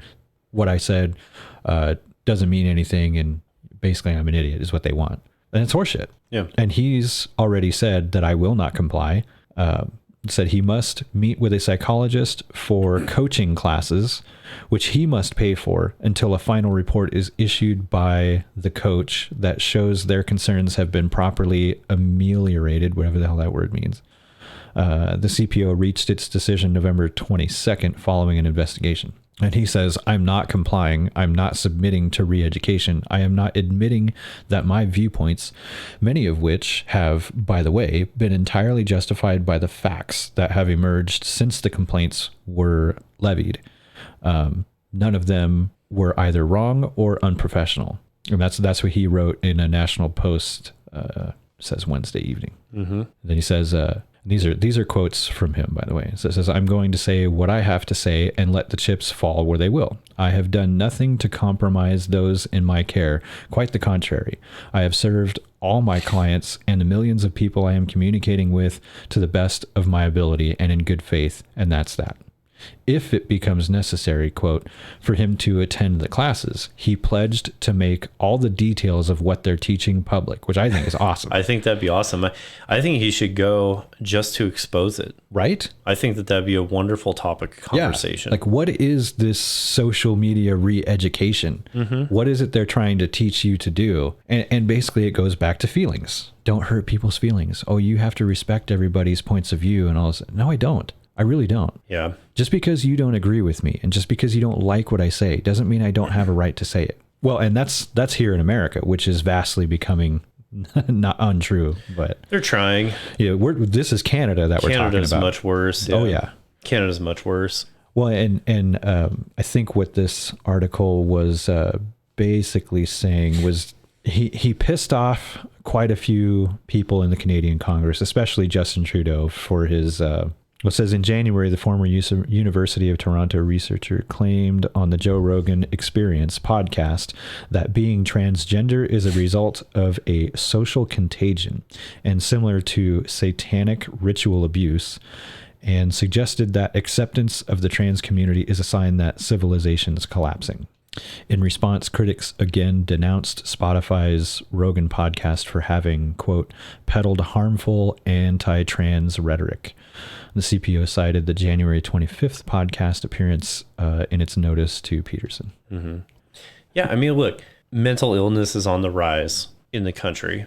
Right, which is attributed to a lot of things. It's attributed to a lot of things. And, I mean, I think that the more interesting thing to talk about with this is like what Jordan Peterson is. We read in the Bible about these prophets or, Buddhists or all that, but Jordan Peterson is quite literally a modern day prophet. Yeah. He is somebody who has a very clear view on historical and the progression of present events, where that's going to lead us into the future. And he's trying to help people put things into perspective. Yeah. But I mean, it's, if you don't like something, you have every opportunity to just change the channel. Well, and that's where the fight is coming, is that they're saying, no, we're changing your channel. Right. Yeah. And to this. Right. And that's horseshit. Well, you just don't have to do it. Right. It's like, I mean, I think a lot of the problem, so what's their leverage here? He's going to lose his license. Yeah, he's going to lose his license. I doubt that he makes more money with his license than he does his speaking engagements and the books he's writing. So yeah, he's in a place where he can say, go ahead, take it. I don't fucking care. Right. Which, I mean, that would suck for his clients and anybody that he does see privately, but it would, but maybe some good will come out of if he does lose it. Yeah. But we as the individual people, I am okay being starved, my family getting killed, or I will not comply. You can kill me, you can destroy what I am, you can ruin everyone around me, but I will not comply with this stuff. You're fucking Bravehearting it over there. No, it's not. It's a fatalistic realization. Like Yeah. You're accepting the consequences be what they may to stick up for what you believe. Right. You know, if you have so much power over me, then go prove it. Like, I'm not hurting anyone. You know, if somebody is trans around me, like, it's good that you said that. I will do my best to like It reminded me help of something. them. And well, we can jump into that, but it just, don't be scared by the bully because it's all bark and no bite. Right. No, what you reminded me of is what I was thinking earlier when I read this. Just, you know, my own thoughts was, I'm not going to your house and I'm not burning it down. I'm not, you know, lighting crosses on fire on your front yard. I'm not calling your place of work and telling them that you're a baby raper or something, trying to silence you and get rid of you because I don't like what you say. I'm going to either change the channel or not. I may listen to you just so that I can hear what it is you're saying, you know, like we just talked about earlier, so that maybe I can see your point of view. So maybe I can understand why you feel the way you feel. And then shit, I may even call you and be like, hey, can we talk about this? I'm interested. That's me. But nothing that I'm going to do is of any real danger to you or your life or your health and safety. Do words hurt? Yeah, they can. But you know what? Words aren't going to stop me or anybody else from continuing on and being who I am and waking up the next morning and going to work or making this podcast or going for a hike or a walk and enjoying time with my family. Words aren't going to do a damn thing to me. And they shouldn't do a damn thing to anybody else, because you have a conscious choice to say, well, I disagree with you, but, you know, cool on you, and just walk away. Yeah. Like, why is that so fucking difficult for people these days? Well, what is a word? It's a data compression mechanism of a thought. It's a fucking sound you can make with your mouth. Right? It's so I've got complex thoughts and emotions and opinions, and so I run it through a data compression system called language, which gets put out there so that you can sample and get an insight into what's going on inside me. So when you're saying that words hurt, you're saying that like the way that I think up in my head is actively causing you pain and agony. Like, what does that say about how you see the world? How you feel? Yeah. Like, I don't feel that way. People can say and think whatever the hell they want about me. Like, I don't get to control that, you know? So why? Right. Exactly. Like, why would I possibly think I have a right to try and control what's going on in somebody else's head? Yeah. We can sit here and have a conversation about things and we can agree or disagree. But at the end of the day, whatever you say is your opinion, and it doesn't, unless I want it to, unless I consciously choose to let it bother me, it doesn't. Yeah. I am choosing to get emotional and upset about something that you're saying in order for me to be emotional and upset about it. So that's the part that's fucked, is that so many people are now choosing to get emotionally and upset about things that people are saying, when really you should just walk away. If you're really being, you know, triggered by something, then just step away from it. Yeah. Just go somewhere else. Yeah. You know, I mean, I've been there. When I was growing up, I was the, you know, the weird, nerdy, dorky kid. I got bullied a lot. And honestly, that toughened me. Being bullied as a kid made me a lot stronger person today. It taught me that I don't ever want people to feel what I felt. So I try as hard as possible not to purposely or inadvertently bully people and not to be a dick.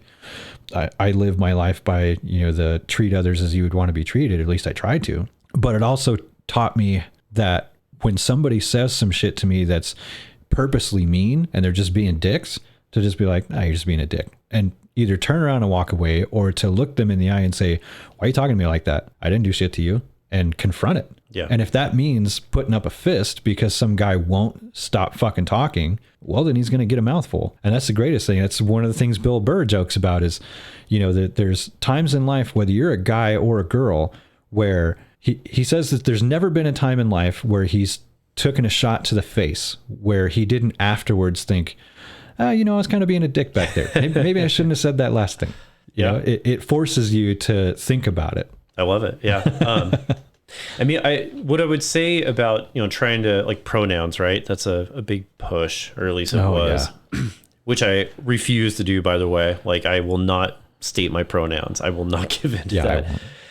If your mental model, if the way that you are trying to perceive the world is counter to the input that you're constantly getting, what other mechanism would you have to then try and go around to people and try and force them to reinforce this falsity Right. that you have? Right? Because it's like you're constantly being confronted. Like I wake up every day and I wish I was a woman. You know, I identify as a woman. Well, if I can get everyone to tell me, then that helps my mind trick itself into believing this fantasy that I'm trying to uphold. Yeah. And I think that's a big part of what's going on. And with the re-education thing, you know, Jordan Peterson's words cuts like a knife. Oh, for sure.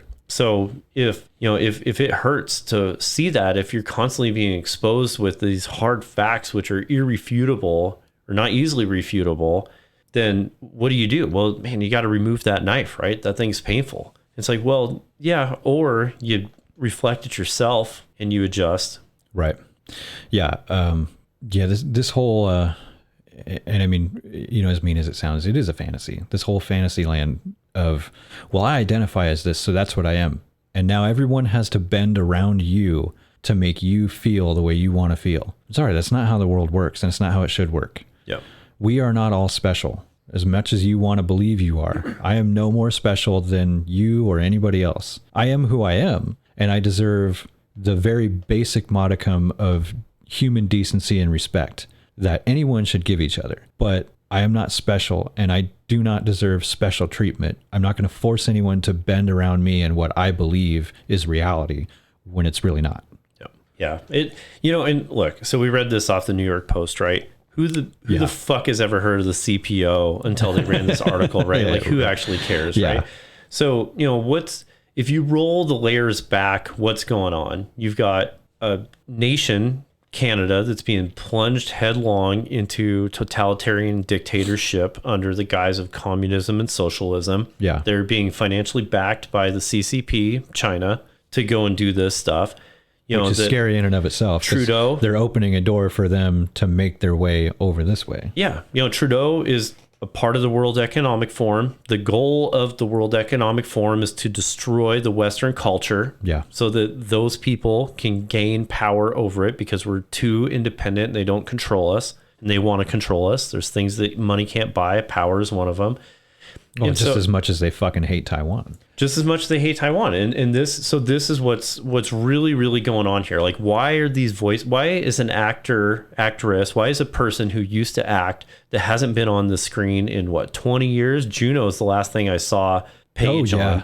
You know what I mean? Which was a good movie, by the way. It was a very good movie, but they are irrelevant in the public scene now. So, you know, why are they being promoted?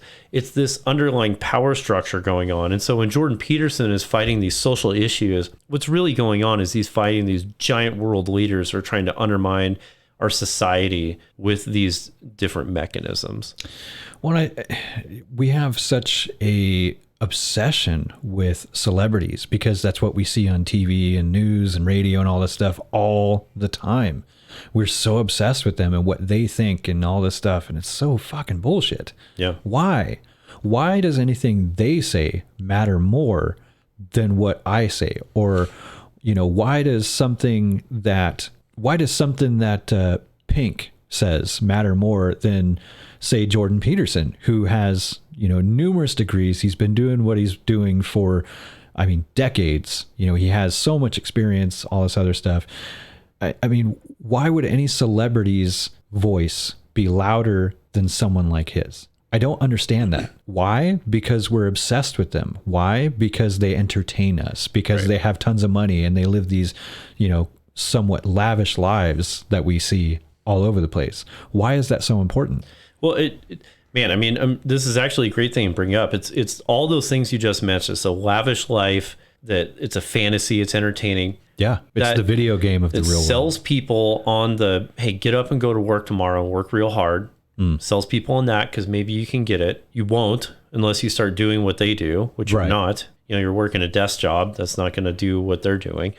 And the entertainment part is that it moves your focus off of the corrupt individuals that are printing money. That's just literally stealing money out of your bank account. So this omnibus bill that went through, Oh yeah, I just read about that. 6 cents on every dollar that you own is gone from you last week. The government came in and every dollar that you own, you gave them 6 cents out of that. That's this new bill that just passed? Yeah. Yep. That's the new amount. And so that's but why what is that for? Why are they taking that? Well, I didn't read up on it a whole lot. Page bill. It's for a lot of things. Yeah. But it's which is horseshit. Who's going to read all of that? More money to Ukraine. It's, more money to corporate interests. It's more money for vaccines. It was like 2.7 billion or something to Ukraine for relief and aid and tanks. And I mean, I think we're at 100. I think we passed 100 billion in aid to Ukraine, and Russia has spent 64 to invade them. So the only thing I saw about that's why these things are being promoted. Yeah, the only thing that I really saw about that was something in there about making saving for retirement easier, which I thought was kind of horseshit because I don't Bitcoin. understand.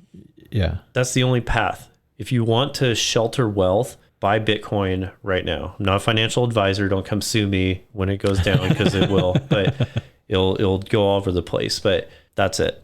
That's the only option that the average person has. Well, what about commodities like gold, silver? Those have always been performing. No.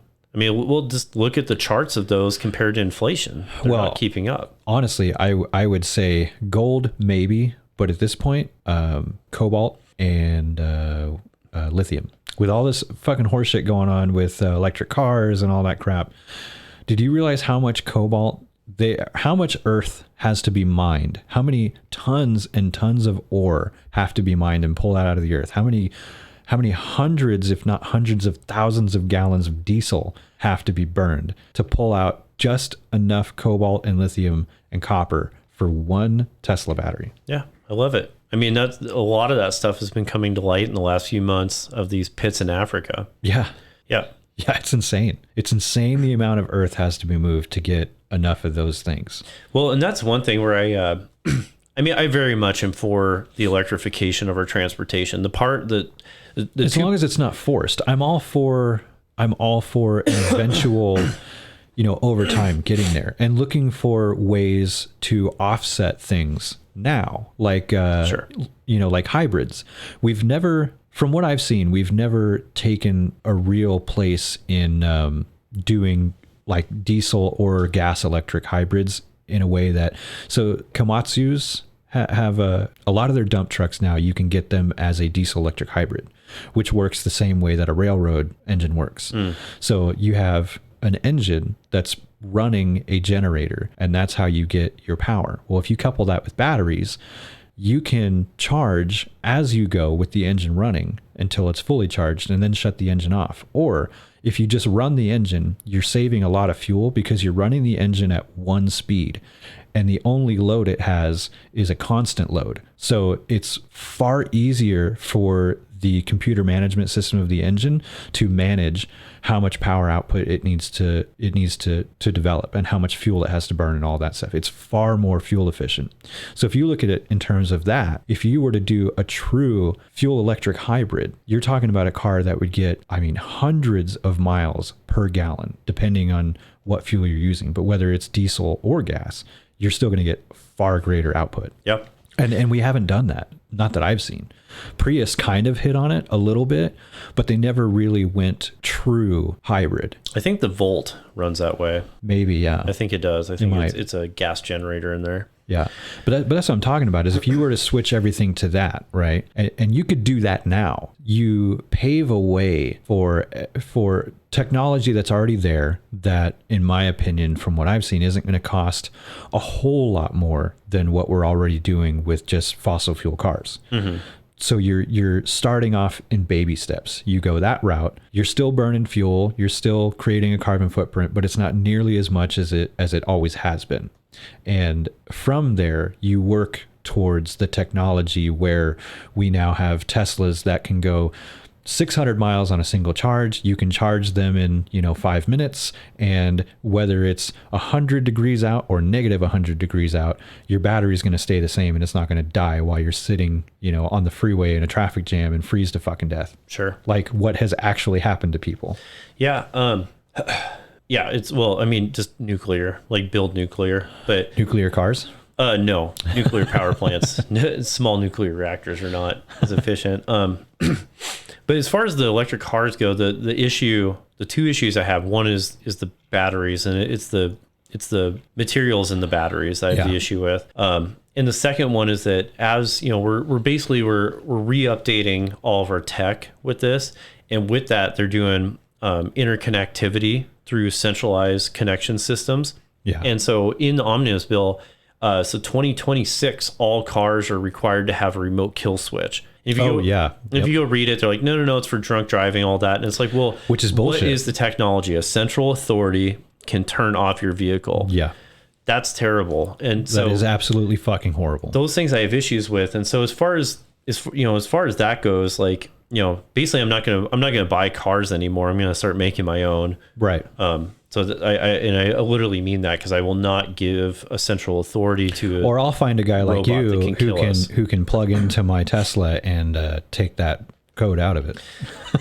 Right. You have to break the radio. But so that's the thing. With I'll those, fucking carry a boombox in my car. You know, those, you will not be able to charge them if your social credit score isn't good enough. Yeah. You won't be able to turn it on if it can't connect to home. You know what I mean? So you really have to have a completely different architecture. And as far as the batteries, I think that fuel cells may actually have been the better choice. Oh yeah, hydrogen. Yeah, because I agree. I had an issue with hydrogen at first. I was like, oh God, here we go again. Oil companies are going to be putting compressed hydrogen on trucks. We're still going to have gas stations. Well, pretty short-sighted on my part. Like, you could have something the size of a washing machine at your house that has water hooked up to it and electricity hooked up to it and makes hydrogen for you in compressed tanks that you plug into when you get home. And so you still have home charging in the form of hydrogen. Right. But you don't have to have all those same metals to do it. You know, you just need a catalyst and hydrogen, and now you don't have the batteries. Yeah, I used to be way into that kind of stuff, and I'd be all over, you know, YouTube rabbit holes looking at that kind of crap. There's you know, backyard DIY people that do this all the time, where they will build a small hydrogen cell and incorporate that like under the hood of their car and pipe it into the intake of their rig. And the hydrogen mixing in with the incoming air actually burns that fuel far more efficiently. So you end up with, you know, a Ford Ranger that might get 16 miles to the gallon. These guys are now getting anywhere from like 30 to 40 miles to the gallon because they're mixing that hydrogen in, which is burning that fuel far more efficiently. It's insane. That's awesome. And you know, you have to keep putting water in it and all that stuff because they're not very big. And eventually, once, you know, because you have to have an electrolyte and a mineral and something else. So it's basically water, and they put like either baking soda or talcum powder in there with it. And then you have to have your mineral, which is usually an aluminum plate. And so that when you put electricity, high amounts of it, through that aluminum plate inside that solution, then that's what breaks down the hydrogen atoms from the oxygen and blah, blah, blah, blah, blah. Yeah. Electrolysis. Yeah. Yeah, it's quite interesting using the burn tables at work. When we cut aluminum, we have to drain the water out of the table because it's a water table. Yeah. Oh. When I first started doing this job, I didn't know that. And luckily, we never had any incidents. But then one day I was reading about it, and yeah, it's pretty interesting. If you have an aluminum plate covering the entire table and you're cutting with water in it, you can actually cause an explosion that will blow that plate off all the way to the roof. Jeez. So I had to start know that. I had to start teaching people like, yeah, drain the water if you're cutting aluminum. Crazy. Yeah, it is interesting though how there's so many different things out there that people just, for whatever reason, more than likely, you know, corporatized horseshit. Yeah, they're just not utilizing. It is, and you know, we can build electric cars are actually easier to build with stereo components than an internal gas engine is. Yeah. There's a lot of machining that goes into it, but you can use stereo amplifiers and preamps. Yeah. You basically are turning up the volume on a brushless motor. Yeah. And then you pipe in a frequency into your thing. So you basically make an audio tone which represents the RPM of the motor, and then the volume that you have that thing turned up to is how many amps it's going to put into the motor. Right. And so just controlling this So you got a frequency generator, and you've got an amplifier that you're turning up and down, and that's an electric car. Yeah, you're just talking about the difference between an analog and a digital signal. Yep.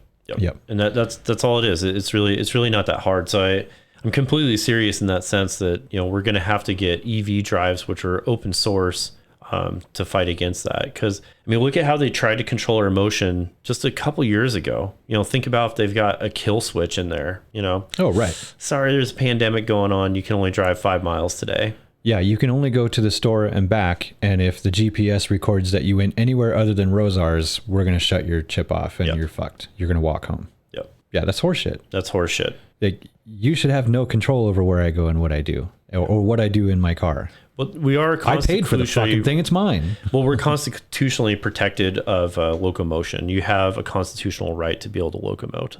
We do now. We always have. We do now. It's in the Constitution. It is in the Constitution, but...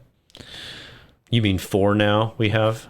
Yeah, for now. Yeah, for now. They're trying to take that, but it's... Right. They're trying to take a lot of things. And I have a sneaking fear that eventually somebody's going to succeed. Mm-hmm. It's just a matter of time. Yeah, it's the constant fight of good and evil, you know, which side.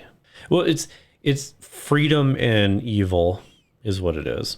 Yeah. Freedom versus evil. Well, and I get the whole point behind wanting to put in the kill switch. I understand the good thought behind it. Like, yeah, somebody steals your car. Okay, you know, it's like OnStar. OnStar in Chevrolets, in GM cars, they can do that. If somebody steals your car, especially like, you know, you left it running in a parking lot with your baby in the back seat while you were putting groceries in it, and somebody just jumped in and takes off, you can just call OnStar. Tell them, you know, your registration number or whatever. They'll fucking look it up. Bam. They flip a switch, your car dies. That is awesome. But you want to do that in all vehicles, and it's going to be controlled by some central place, you know, like the government, who thinks they know better than everybody and can essentially do whatever they want. Okay, well, how many times have we seen, you know, like we were just talking about ultimate power, that's meant for good being used for anything but? Yep. Well, and the thing people don't think about with the cars, you know, if you have the ability to talk to the ECU in such a way that you can shut it off, you can also control the power steering. All throttles in modern cars are fully electronic communication over a high-speed CAN bus. Yeah. So, you know, you can hold that wheel in any position you want or set it to any position you want, and you can control the throttle, and the brakes are also controlled by an electronically assisted solenoid, which if you shut that off, you would not be able to stop your car. So you could literally have anyone's car become a death trap to be in. A death trap or basically a land missile. Or a land missile, that's right. Yeah. Yep. Yeah, my wife's car, it's a Chevy Malibu. And after, I think it was maybe 2007 or 8, I think. It might have been a little bit later. But they switched to an electronic power steering system, which is cool, excuse me, because now you've eliminated stress on the motor. You're taking out the hydraulic component. You're taking out that hydraulic pump that now has to be driven by the engine. So you get better fuel economy. Mm-hmm. Awesome. I'm all for that. But if you're starting to include a control system where you can remote control anything that is, like you're saying, electronically controlled, well, that goes for that power steering and everything else, which is all controlled by the ECU. That's right. So exactly what you're saying. Yep. All it takes is for someone savvy enough to crack into it. And yeah, it's not, I mean, it's simple too. As we've seen with you know, security on any system, even these days, it's atrocious. How many computer system servers are broken into all the time, and people steal all your shit. They steal your credit card data. They steal anything they want. You know, and then you find out about it months later when they're like, yeah, we had an intrusion. We're looking into it. We're not sure how many, you know, people's data got stolen, but we'll let you know. It happens all the fucking time. All the time. We live in the cloud. Everything is in the cloud. All of your personal information, all of your data, all of your medical records, everything. It's all in a server somewhere for anybody with enough ingenuity and know-how to just crack open and take. Mm-hmm. So it's the same thing when it comes to electric cars and all of this internet connectivity and everything else that's inside of them. Anybody with enough ingenuity and know-how can crack right into it and do whatever the hell they want. Yeah. I mean, if people don't believe this, you know, go online and look up gosh, what was they? Oh, of course, I blanked on the name. It's like Hackubus, but that's not quite the right name. It's a CAN bus. It's the 485 CAN bus, bus pirate. So a bus pirate, you can go buy a bus pirate for like $12. Yeah, they're not expensive. You can go connect it into every car under the dash. You can feel around. Yours has it too. There's gosh, I'm used to do all this stuff. There's the connector right underneath. Yeah, it's your OBD2 connector. Thank you. Yes, your OBD2 connector. You can plug that thing in. So it's like $12 for the unit. There's like a $6 converter, so it'll connect in. And then you could download stuff online that will turn your wheel, step on the gas, brake. Anyone can do that.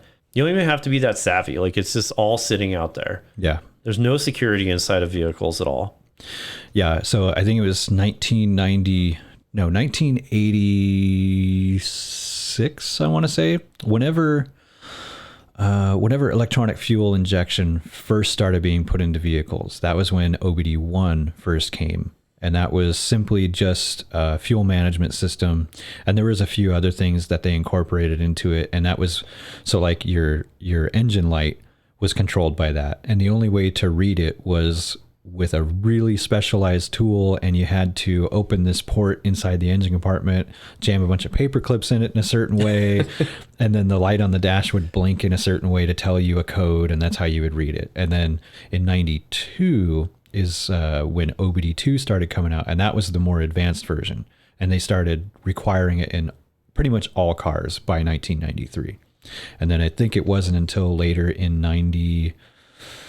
I want to say it was 98 or 99. I believe Mercedes first came out with the CAN bus system and started putting it in their rigs. And then Porsche, and then VW is a big one. Yep, VW. And then pretty much all cars started putting it in there because they realized the value of, the simplicity of being able to control things and stuff, linking things together. So I don't know. It depends on the car. I hate it in my truck because it never works right. But the steering wheel buttons, you press up on the volume and it changes the channel. It's an older truck. That's funny. Yeah. Well, there is two of them. There's the low and high speed. Yeah. So that would be the low speed one. Yeah. They don't get the same engineering love, I guess. Yeah. Well, the older CAN bus you had it was an analog version, and it worked based on resistance. So it read the resistance in the line, and that's how it got its commands. And then it also sent data back and forth, but I think it was all low speed. And then CAN bus, I guess it's CAN bus 2. When that came out, everything went to digital. Yeah. And it does work a hell of a lot better. A lot better. But yeah, interesting times. I know, right? There's interesting times. In 5 years, the world will look almost nothing like it does right now. 5 years? Do you think 5 years? I do. Yeah. Yep. I think it's that quick. Yeah. When do you think Terminators are going to come? Gosh, I mean, honestly, the best thing that could happen is if some crazy dudes prematurely do it, like they get their hands on a Boston Dynamics robot, attach a gun to it, and add a routine to start murdering people in a mall. That if that happens, just some backyard mechanics with nothing better to do. Yeah, because if that happens in a few years, I think it will wake people up to the dangers of it. If we don't have something catastrophic like that happen, then I think that governments will have entire armies of these things. Yeah. And then at that point, it's just, one mistake in the neural net optimization function could be real scary. Yeah, I think we've hit on this before, or at least I have with somebody, but I believe it was Boston Dynamics and a couple of other companies. They started not a petition, I don't know what you'd call it, but they like this addendum that they were all sending around to each other to sign and agree to, that they won't allow the military to use their machines. It doesn't matter. They won't allow them to be militarized. But here's the thing, the CCP, they have their own robotics companies, right, and they're doing it already. Yep. So that's the thing. It doesn't matter. It's not some magic thing. It's copy paste. Now this other group has that same tech, and their moral compass is completely different. Yeah, I mean, technology these days, I mean, it's so vast and ever changing in light speed terms, but it's so easy. Yeah. Because there's so many people who are smart and understand it. 12 weeks. Every 12 weeks it doubles. Yep. Yeah, that's insane to think about. Yeah. We're probably good. I mean, gosh, I've got like one more bit of insight that I've just recently gathered. Yeah, man. That I can share. It's a bit of a morose topic. So my dog made it to almost 15 and a half. And so I had to put him down this Tuesday. So just we talked about that 3-4 days ago, right? Yeah, Did we talk about it in here before we got started? Right. Again, sorry about that. That sucks, dude. Yeah, no, not that. I'm not. Thank you, but I'm not trying to. But the thing which I just wanted to talk through the experience because there's just a lot about it that I kind of learned. So he didn't have any like medical issues. It's just old, right? And so when humans, animals, and stuff get close to the end, the drop off is really fast in their health. It's like you look back and it's like everything's good, and it's like you start falling off that cliff. And that median curve is pretty sharp. Oh man, it really is. And the experience from the caretaker's perspective, there's like a lot of frustration. Like I think at some point you accept what's coming and you kind of just want to get on with it. You know what I mean? Right. But you're stuck in this limbo. And so there's a lot of, it's very difficult from that perspective. And, it's when it finally is time, like everyone kind of told me about this, but there really is this moment when it's like, you look at them and you're just like, oh, like it's like, we are at the point where it's okay to be done now, like they kind of tell you. And so for him, it's like I came home and I just shared this story because, someone else that's going to be in this position and stuff, I hope that it would help with the feelings after that. I came home on a random Tuesday and he just was not able to sit up anymore. And he was shaking, he was bloated, he was clearly in pain. And it was just kind of this moment of like, oh, like this is the point, I think like we could stretch it out, but it's just like, he's in so much pain and so uncomfortable. It's better to just be done. It's like like you always want to have like just a few more days, but the trouble is that the days that you would had aren't the kind of days you want. Yeah. You know what I mean? You want those days when they were young and those are gone. Right. And really that's just, if you were to let it go, it's more just for your own selfishness. That's right. Because you want that time when really that animal is suffering and they have no quality of life. It's just pain for them. So why make them go through that? Exactly. And so, if you make that decision, which obviously it's up to you as the pet owner to put them down or not, but, we did make that decision to do it. There's what you'll find is that they're feeding off your emotions, and obviously your emotions are going to be pretty raw when you finally realize, okay, it's now. And it kind of causes them to get a bit of an adrenaline boost, and they kind of bounce up and they're like, hey, I'm good. Everything's cool, And it's like, you have to kind of be ready for that rebound that they're going to have because of feeding off of your emotions. And then the kind of guilt after, it's like really hard not to question, like, God, should I have waited a few more days? Is it this and that? And the reality is there's no good answer. And so it's like, as long as you did it out of love, and hopefully, you have someone else that you can kind of check yourself with that helps with the decision. But just to realize, it's like you said, you're saving them from the suffering. Like that's the kind of message which helps ease that guilty sort of feeling. Yeah. When I think what you're describing is, dogs they're loyal and loving creatures, and especially a dog that you've had for 15 years. That bounce back period that you're talking about. I mean, I don't know if it's even just that, or, when you're getting emotional and you're like, fuck, like it's time to put this dog down. Like, how the hell am I going to handle this? You are now in a headspace of trying to contain yourself, but they pick up on that. They feel all of it. They basically feel what you feel in a sense. And so I think just because of their nature, because they're so loyal and they love you, that they see that, and they now, no matter what, no matter how bad it hurts them, they want to comfort you, and they want to just jump back up and be like, hey, it's okay. I'm fine. Like you're saying, I'm fine. There's nothing wrong. You don't need to be sad. Yeah. When it's a falsity, they're just pushing through their own pain to try and be there for you. They're giving everything they got. And you're like, no, dude, just lay down. I'll be fine. Yeah. Yeah.